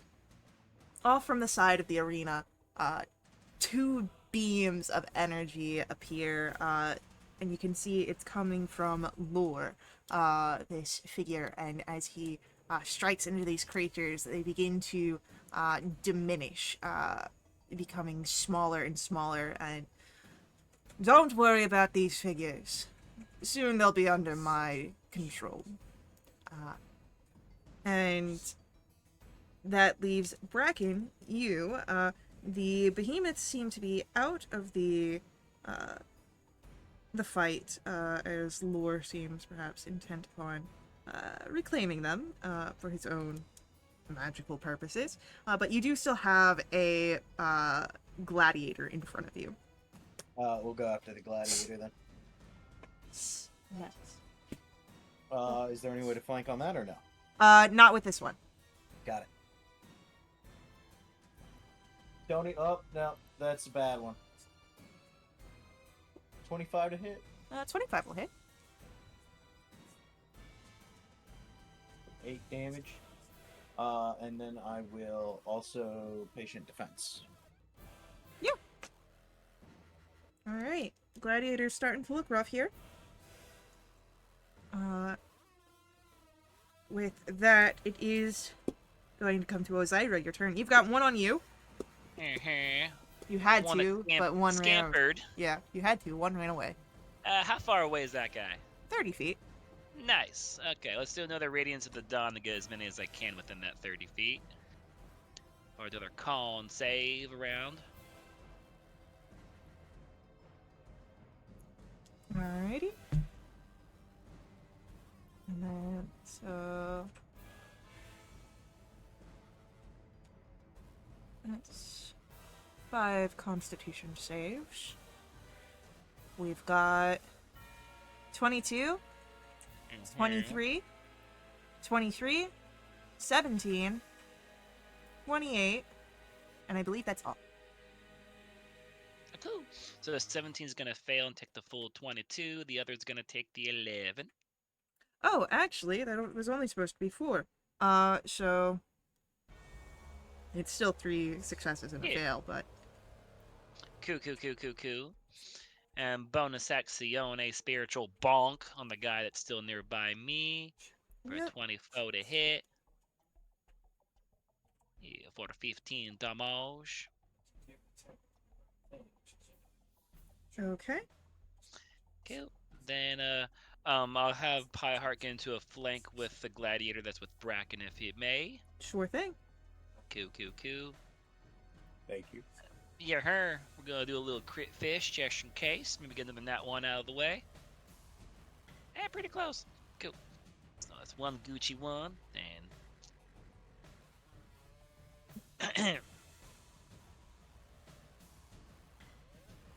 ooh, so we got 2 schwaps coming in. Hell yeah. 1 for 13, and then 1 for 12. And then he's got to do a little bit of healing. Okay. Cool. So the one in front of Bracken goes down between Pyreheart, and from your Radiance of the Dawn, the one in front of Cecil goes down as well. Glorious. Does that gladiator count as undead? Yes. Hell yeah, another silver piece. Let's go. With that, we've only got 2 gladiators left. The one that's on Ozira and the one that ran from Ozira. As it comes to their turn, the one on Ozira is going to take 2 swings of his greatsword. That is a 20 on the first attack. Meets it, beats it. Yeah. Alright, for 14 slashing damage. Cool, down to a 7, and then here's a con save for you. Cool. Then 7 to Pyreheart. Then a 13 misses. Yeah. The other one comes rushing in, but will bypass Ozira, take a dash action, and move towards Cecil. Did it go through my range? It would be moving through your range. And I have a whack them again. Cool, let's go for our wee little sacred flame, I guess. Sure. Ready? A dex of 18. It fails with an 8. Cool, it takes 19 radiant damage. And let's throw in another little shadowy thing. Why not? It's not as good, but it's still vibing for 8 down to 4, I believe. That one will, before it even reaches Cecil, go down, Hell yeah. leaving just the one standing in front of Ozira. And Cecil, we come to your turn. Can I go and flank on that one with Ozira? Yeah, totally. I wink at you with both eyes from the other side of the flank. 19. 19 hits.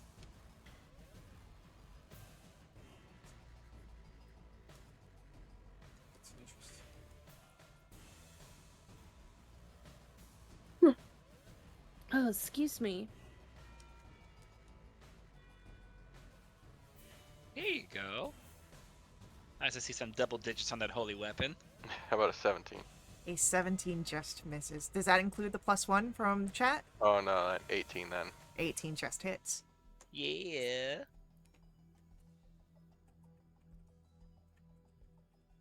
Not bad. And with Yeah! that, the Yeah! final of these figures go down.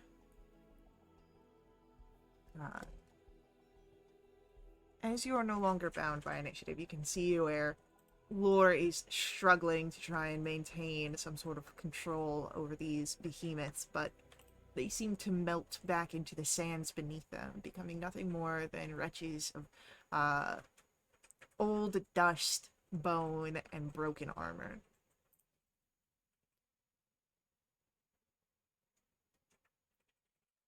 Alrighty, guys. Who's ready for round 2? Yeah.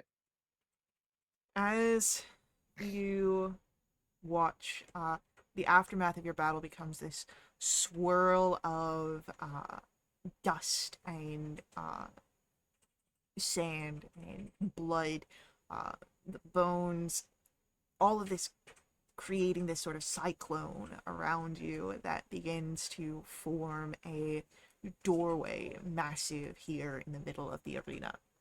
This open archway that seems to wait for you. How's everyone looking before we go in? Y'all need any extra little love and affection? I'm a little under the weather, but I should be all right. No, Bracken doesn't like extra healing. Is he allergic? He said it tastes funny. That's true. Well, Bracken, do you believe in healing magic or just no magic at all? Well, I mean, whatever you got to do is fine. I don't know about the whole, I don't get it, but whatever. Yeah, for sure. Avi, you want to do this one or should I do this one again? I can take care of it. Big priest. Yeah, I'll get a cure wounds to Bracken. Cool. And just in case, I'll go ahead and do another mass cure wounds then. All right, 23 to everybody. 3 to everybody, and another 15. But no more 5th level spells or shicks. But I got plenty of everything else. Thank you, everybody. Yeah. I'm topped off. I'm good. Yeah. Just about, and I didn't overheal, so it's not like I licked a 9-volt. Yeah. I am over. Don't do that. Cool. Has it been at least 60 seconds? Yes. Cool. Pyre Heart's back to full, but Spiritual Weapons Lagon and Spirit Guardians is 10 minutes, so I got 8 minutes or so left on that guy. And Holy Weapons got another 59, 58-ish, so let's go! That doorway seems to be our prize. Adorable. Well, it will not stay there forever. Things do decay here. Just So, like Then Dad's. we better go. Cecil trots off towards the doorway. I'm Off we go. following Cecil.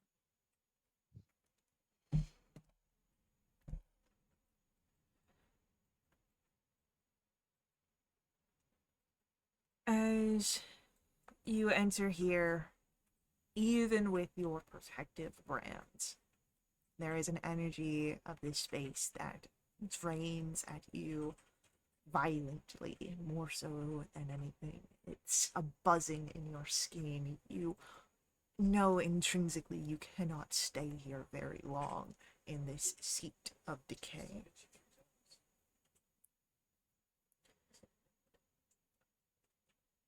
As you move through this space, it is a bleak stairwell down, traveling to this cathedral deep, what must be underground, with how the pressure of the air feels.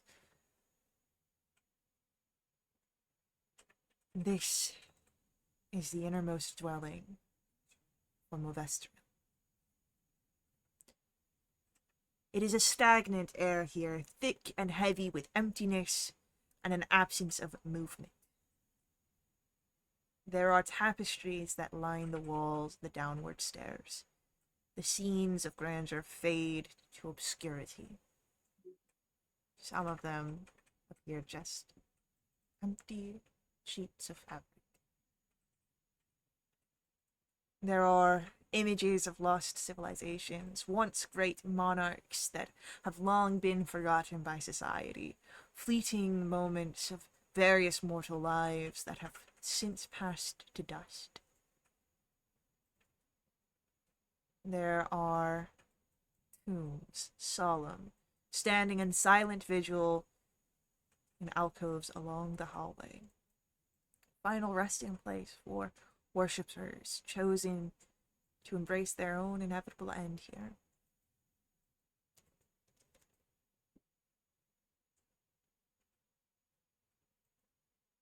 Roll for me Arcana or Religion check as you pass these.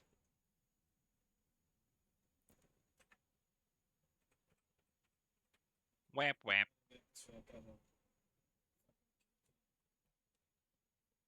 All right, let's get double digits. Somebody. Oh, there we go. Got one.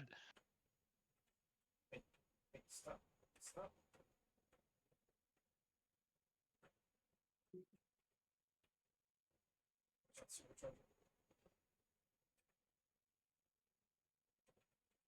I'm going to have to reload that because it is not loading there. Okay. No worries.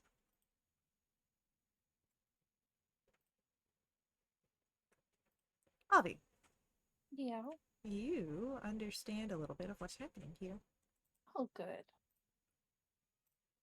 Hi, Max. I can hear you, baby. Yeah. Get him, Max. Tell Tear me it what all down. is. Type shit. So, Avi, you recognize that those entombed, here, have or will perish under the pressures of Movestrial's domain.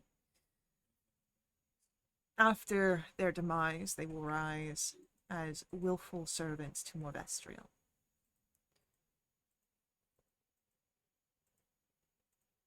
I'll share that with my friend.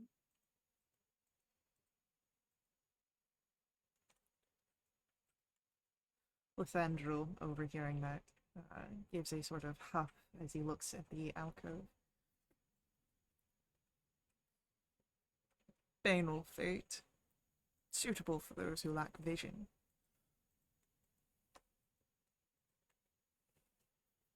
I think it really says something to their spirit. They were so devoted in life that they're willing to spend their entire afterlife here.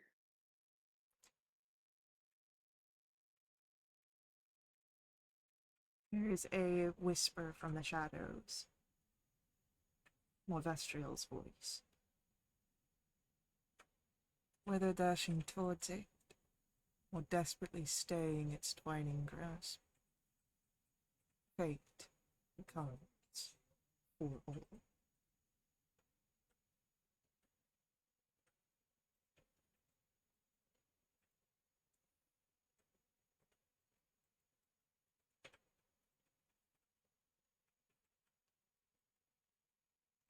The bottom of this stairwell, the end of this hallway, is a cathedral.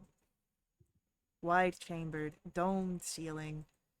The columns here rise up like wiry reaching arms, grasping for a heaven that does not acknowledge them.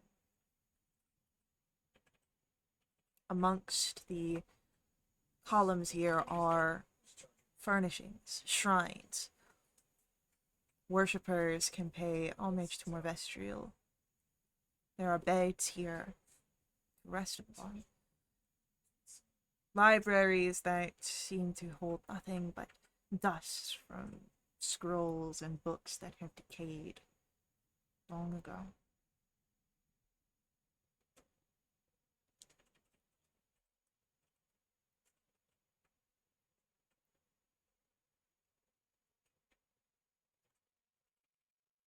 Do the beds look used? Or like in use? No, the beds are empty. Is there one that's too hard, one that's too soft, and one that's just right? Do you I want want that to one. wish to try them out to see that? That feels like an Aussie move. I'll leave it be. Hey, wait a minute. What's that supposed to mean? Hey, are you saying that I'm just right? Love you too, boo boo. I would love you, boo boo. Oh, yeah.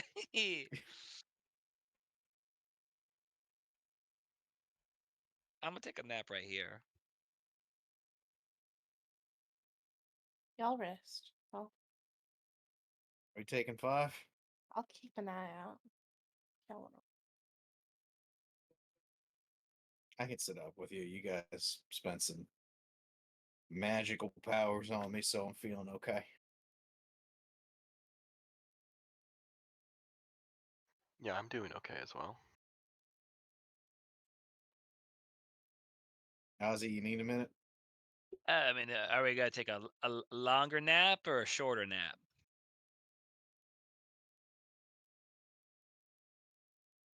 I don't want to spend A You night more here? time than we need to here. Yeah, that do sounds recall that the brand is not, it seems, as effective here, that you have a limited time to achieve what you want. Yeah, well, in that about it. Yeah, we case, just get it done.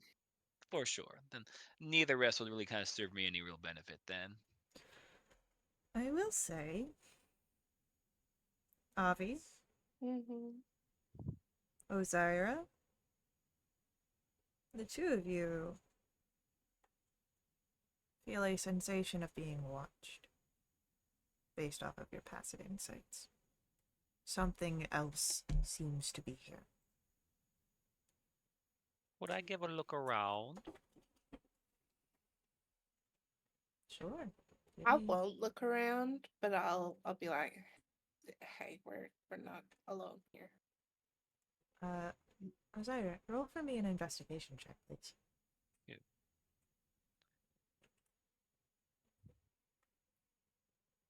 I was hoping that I go for a Perception, but it's okay. No, you've seen what you can with a brief glimpse. This is a more deeper insight into the area around you. You're not seeing anything with a 4. But Avi does let you all know that there perhaps is something else here. Cecil will take a look around, see if he notices anything further. Investigation, please.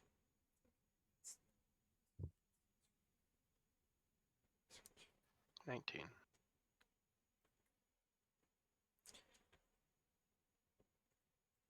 What you see are in the shadows 2 orbs of amber light, spaced apart to almost be eyes. As you peer closer in that direction, you see that they are not set in a head, but a skull. Massive, iconic. The skull is attached to the rest of the body skeletal. Large, huge even. Something old. It's old when it died. Skeleton is dressed in tattered finery. Draped fabrics, tarnished silver. Things that have long since decayed. But what really catches your attention is when those orbs roll and two pupils settle upon you, Cecil. Watching you as much as you are watching it.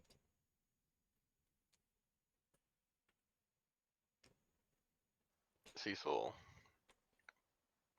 gesture, nod towards that area, and just there. That's what's watching us. Cecil, I would say, based on your previous adventurings, that you reckon you're looking at a Dracolich. Mm-mm. Those That's aren't not real. Yeah, no.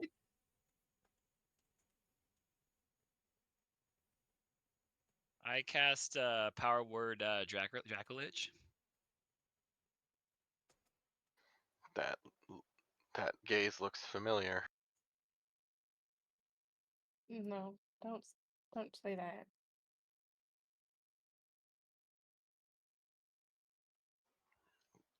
It's a Dracolich. But I just said don't say it. Here we go again. All right. Has it been at least 10 minutes since he came down?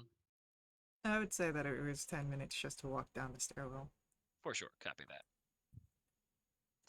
All right. Well, should I start blasting or? I don't think so. I mean, we got to prove it's not real. So, like, if I blast the corner and nothing happens, then we're Well, fine, if it's right? not real, then it won't hurt us. Now will That, it? that's true, but I like to hit shadows because shadows bad.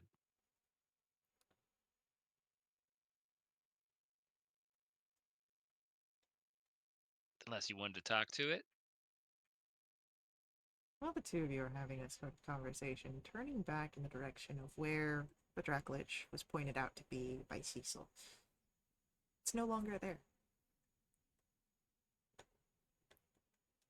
While I was watching, did the eyes just disappear? Did I see them move? Oh, the whole body got up and moved. Like it walked, and we didn't Get hear it? Max. Yeah, it Get him, was. Max. It got up. Cecil, as you've been kind of watching this, you watched as it gets up and moved silently, prowling almost away, slinking from that space. It moved. It's walking around, but it's not Okay. making noise. Well, we gotta find whatever wizard's making it. Ew, yeah. Just in case, I want to give a little prayer to my God and cast a little divine intervention, see how well I roll. Okay, what's your prayer? First and foremost. Grant us strength and protection while we struggle in our endeavors in this enemy realm. Grant us wisdom and grace and the power to smite our enemies. And let's see, we're vibing. That's 23, almost there. Oh well, I tried. No response from Salanthra.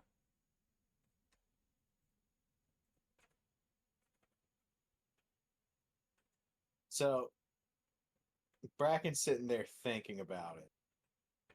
And he goes, oh wait, so this one might actually be real because we're in the death realm. So hear It's me like out, guys. nightmares. Well, no. So the reason I don't think Dracoliches are real, which is completely fair and totally accessible, Right, is that dragons are very rare and liches are very right. it's true. So if we're in a death realm, the only Mhm. reason that a dragon would be a dragon would be here is if it's an undead dragon. It's a dead dragon. It's a Dracolich. That's Yeah, where they're real. That thing might be real. We need to be very careful. facts, my guy. So maybe don't just come out and blast it. Maybe. I mean, that's what I'm trained for, but okay. Undead thing go burr. Cecil is gripping his warhammer looking around to see if he can find where it went.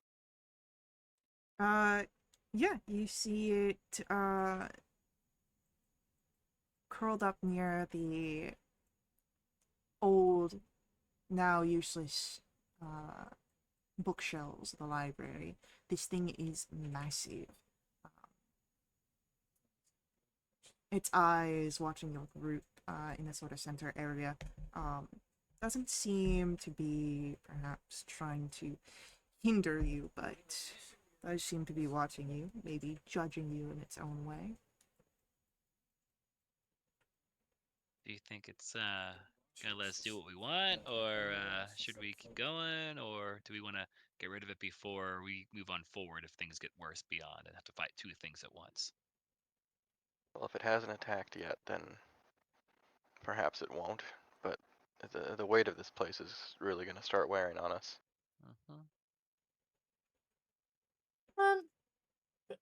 Just from stories that I've read, maybe a bit of research I've done, maybe I come across a book about dragons. Would I know that they can like speak common sometimes? I would say that that's fairly well known Okay. through legends Um, and tales. They're could I? smart. Yeah. It's wicked smart. Mm, all right. Let me. All right. Could I?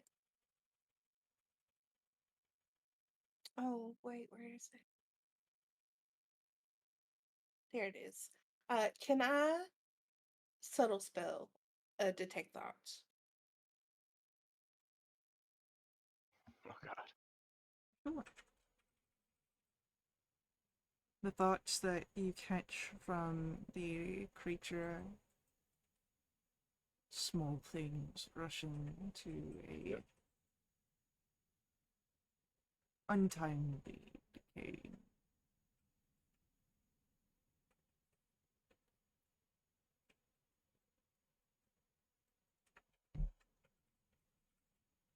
Mm, I can't even tell if it wants to hurt us. Just kind of watch it. Are we food? I mean, I'm a snack, but okay. He didn't call us food, just small things. That's not bad. I mean, compared to him, we are. Yeah, I mean in the grand scheme.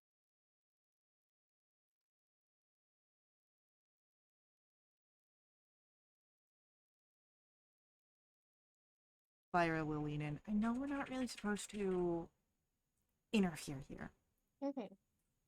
but Elthraxa doesn't really eat people. Oh, Good for him. Now he will be aggressive if need be. You know, like Same. if you start attacking him. And she kind of looks to Ozira, who's been very much. Hey, listen. Say when. so we could probably just kind of move on from here. Quickly, preferably. Are we gonna like walk past this dragon on our way out? Well, if you are walking the same way, yes. You walk past him to get in, past him to get out. Okay. Is there a toll fee that you know of? Well, typically, if you are paying a fee, it is through your life, and you've arrived here dead, or some other offering you have made on your pilgrimage to visit Morvestrial. Give him 2 silver. For legal reasons, that's a joke.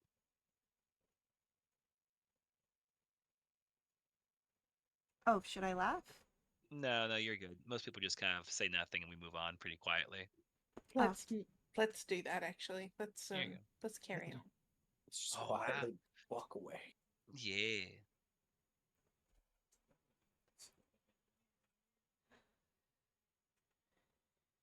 Lothas leads you, alongside Lyra, beyond this space to a dungeon.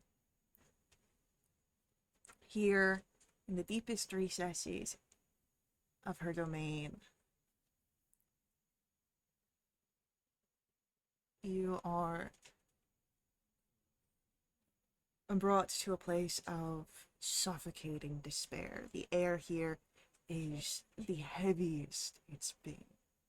It's weighing you down. All around you are echoes of forgotten souls, anguished cries that are lost here. Forgotten, nameless, but everlasting. In this prison, there are rows and rows of shadowed cells that line the winding corridors. There are emissaries of enemies of Morvestrial, languishing in silent torment, forms weakened by the relentless passage of time, of decay. These prisoners are held here underneath the worst of the effects that your brand fights against.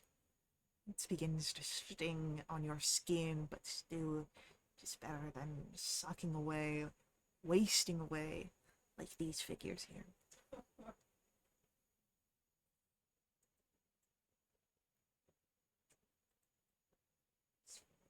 As you are moving through,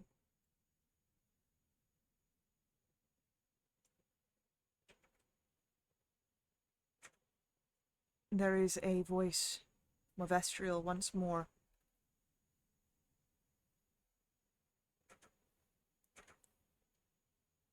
How long will you travel to find what you seek? She wonders. Will you recover it, even?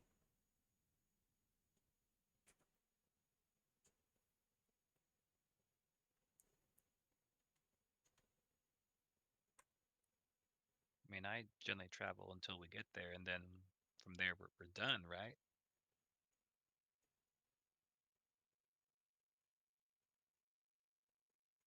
Just trying to get in our heads. Make us second guess ourselves. We'll travel as long as we must. Yeah.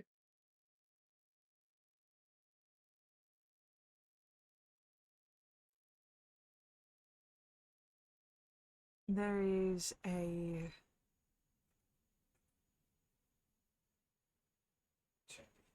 sense of having been heard for answers, but no actual response, just those anguished cries. As you continue through the dungeon, down this hallway, you find a cell at the end. Domed, circular, and within it, an angel. There is a mask upon this angel, a satin shroud covering its face. It rests upon its knees, white wings hanging back in silence, fluttering gently. There are no air currents here. And as you approach this cell, it seems that the angel notices your arrival, its head tilting towards you.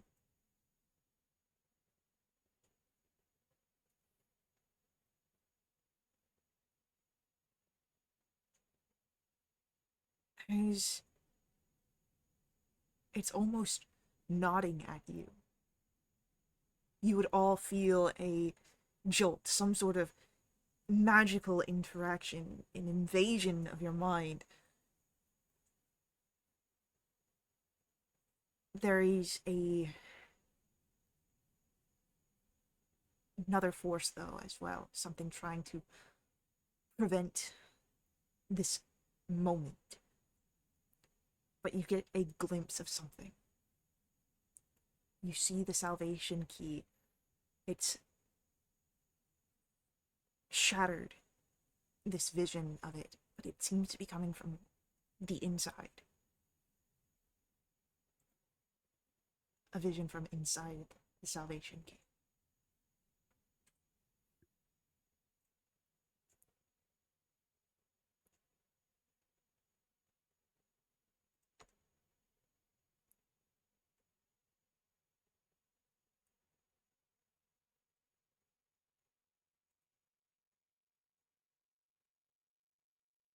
As the vision sort of plays out in front of you, there is a voice. A man. You would destroy all creation. A being stands at the edge of a fractured star. This scintillating three-dimensional lattice of bright crystals, focusing energy inward, radiating gems of deepest dark and brightest light, the hearts of shadow and fey, pulsing, arcing patterns of shimmering power, visceral, coarse, channeling to meet in the center. Below this structure, this swirling darkness of unfathomable destruction turns, this vile engine, ripping apart the veils around the two hearts, driving all the power together at the core of the star. You see through the eyes of you don't know who, but they raise a flaming sword, striking upon the star once more, fracturing it again, cleaving the suspension, breaking the fastened metalworks that hold it in place. The man turns, this angel turns away, shouts once more, "How could I have been so blind?" Another angel, bright in its form, gleaming like the sun, lunges for the vision of where the actor of who you're viewing through. And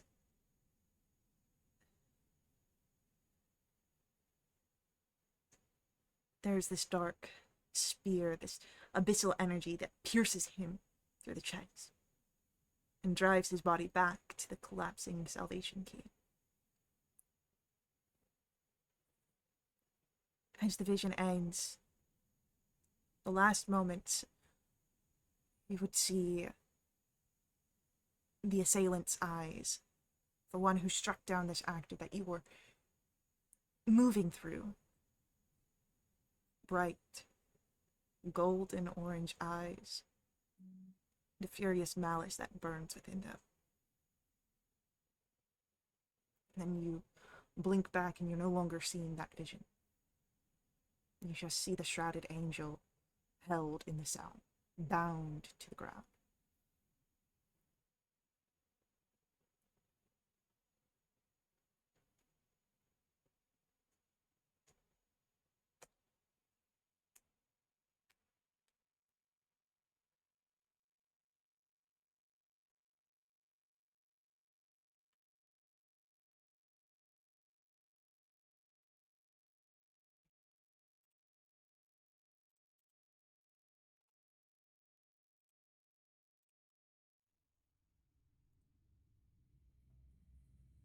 I don't even know what to say.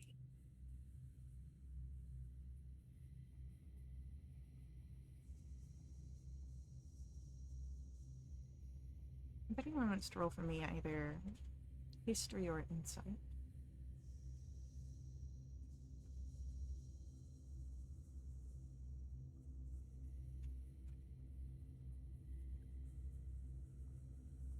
Hell yeah.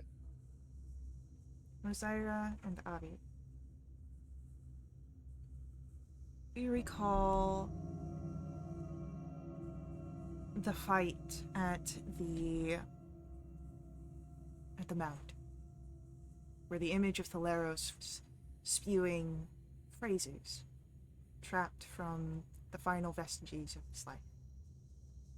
The phrases that you had heard just now in this vision, coming from the actor that you were standing as. You think you just witnessed Valeros' death through his eyes.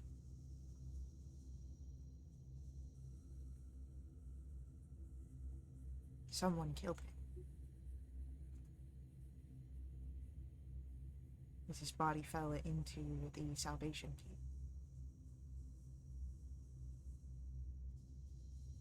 Someone with golden eyes.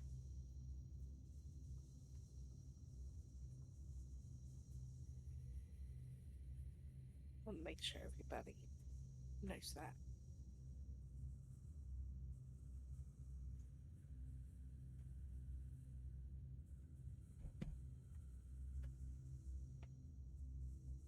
Alright, well.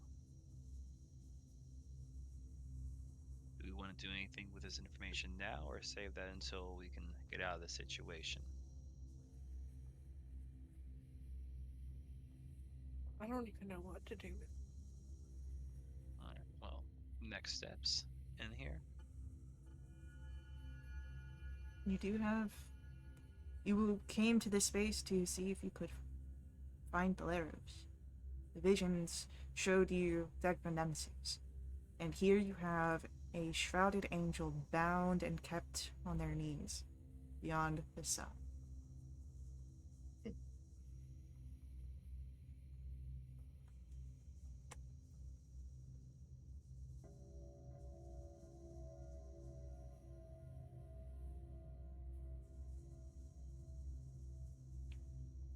Alright, well, do we wish to engage in conversation with this angel, or what are we wanting to do here, guys?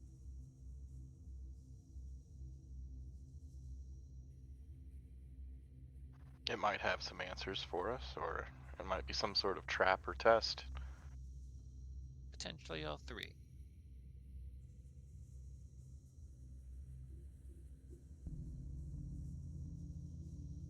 Alright, so what questions do we have? Well, it was your idea to talk to him, so. Well, what questions do we have? I don't know why. I mean,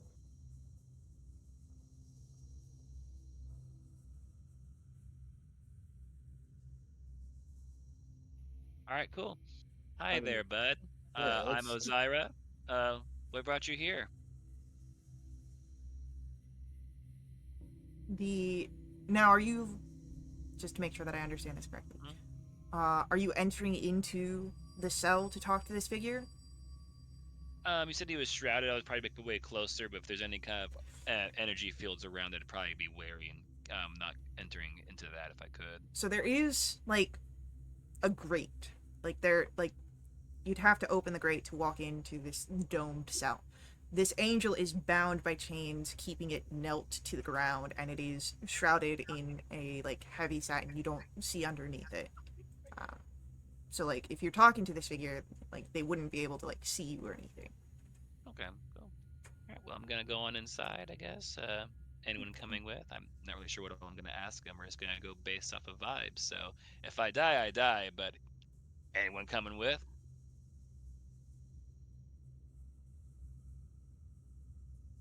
Cool. All right, so we're gonna walk inside. I'm right behind you. Oh, there you go. Look at you. You got some balls. I'll watch behind us for the Dracolich.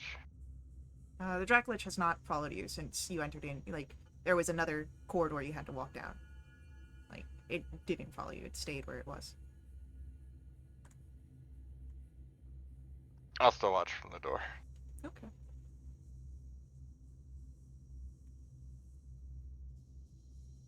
Bracken, do you follow inside? Absolutely.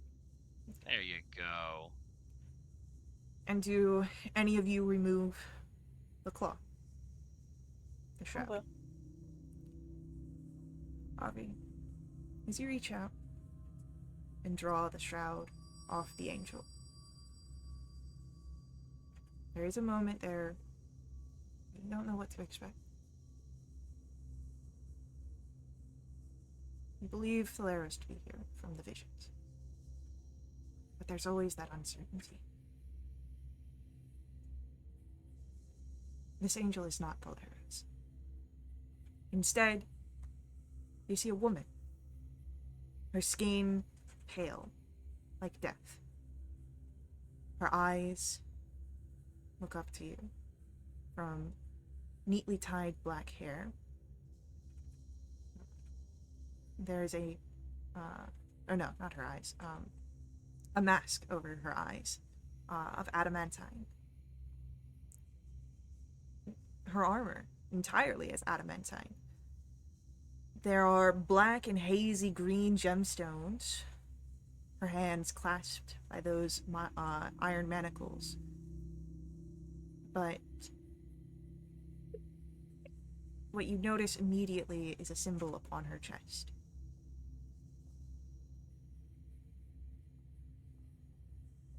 It is a half-covered eye. And go ahead, roll for me Insight, Arcana, or Religion. Oh shit. Just Avi or all of us? Anyone who's looking at this. Okay. Ozira and Avi. That is the emblem of the Order of Fate's design. But there are etched runes upon her arms, one speaking of a sequence of sigils, those meant to protect fate. And it comes to you. This is Desivara, the Oracle of Silence, the Fate Keeper.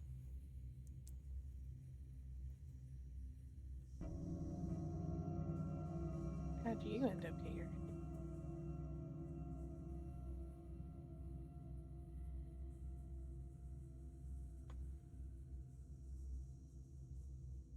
She is silent. I will, in Celestial, say, "Greetings, I'm Ozira. I'm not entirely sure what brought you your purpose here, but I'm still figuring out my own, but perhaps we can help each other." As Osiris speaks, the eyeless mask still weighs heavy on Avi, as if she is studying you. Silently, her attention moves to Ozira, and much the same, seconds go by of silence.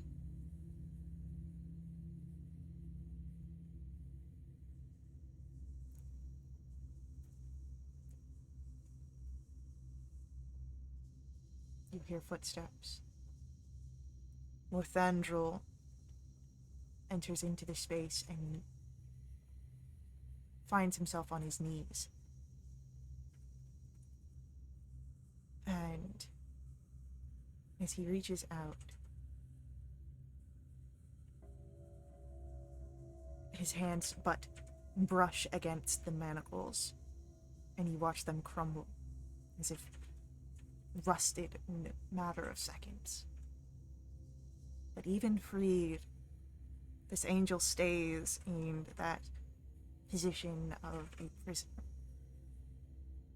as she studies. When she looks beyond Ozira to those that remain outside the door, to Bracken, to Cecil, to Xander.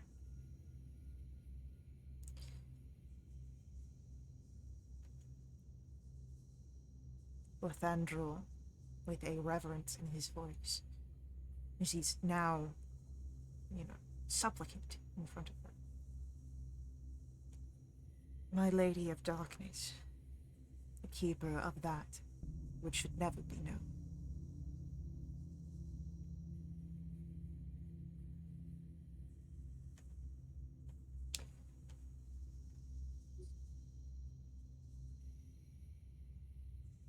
Do any of you do anything here in the wake of Morthandrel's reverence towards this figure? upon seeing the evaporation of the chains, just back on common, is this someone that you'd like to free of here and get out of here with us, or we don't have time for the full story and context? If this is a friend of yours and they're wrongfully imprisoned, then by all means. She said she was missing.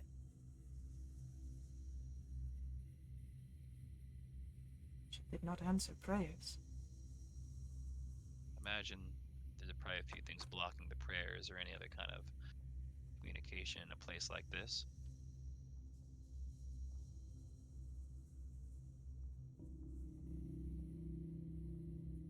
Do you need any help getting her up? He does not, Lorthandrel does not make any sort of attempts to reach for her. And her manacles, again, have since crumbled away. It seems that she is remaining in this position of her own will. Or perhaps her body.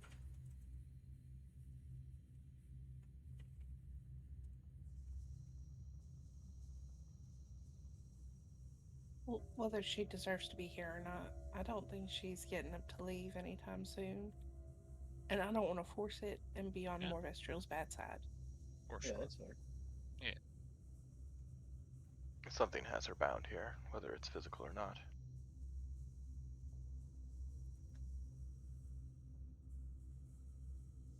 You then hear a voice. One that seems rough from disuse.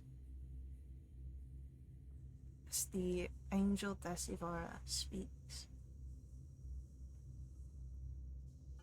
No doubt you have many questions. But unfortunately, this is where our session ends this evening. Yeah. Imagine that. Imagine that. Crazy how that works. Oh man. But yes, so with this our session does come to an end. So we will pick up in our next session with what Desivara has to say after she has finished, it seems, studying each of you. And just what all is happening here. But I do want to say thank you to our players for playing. I hope you guys enjoyed this. Thank you to our viewers for viewing. I hope you guys enjoyed this as well. I will see you all, of course, in our next stream. Until then, head over to wildewitch.com. Check us out there.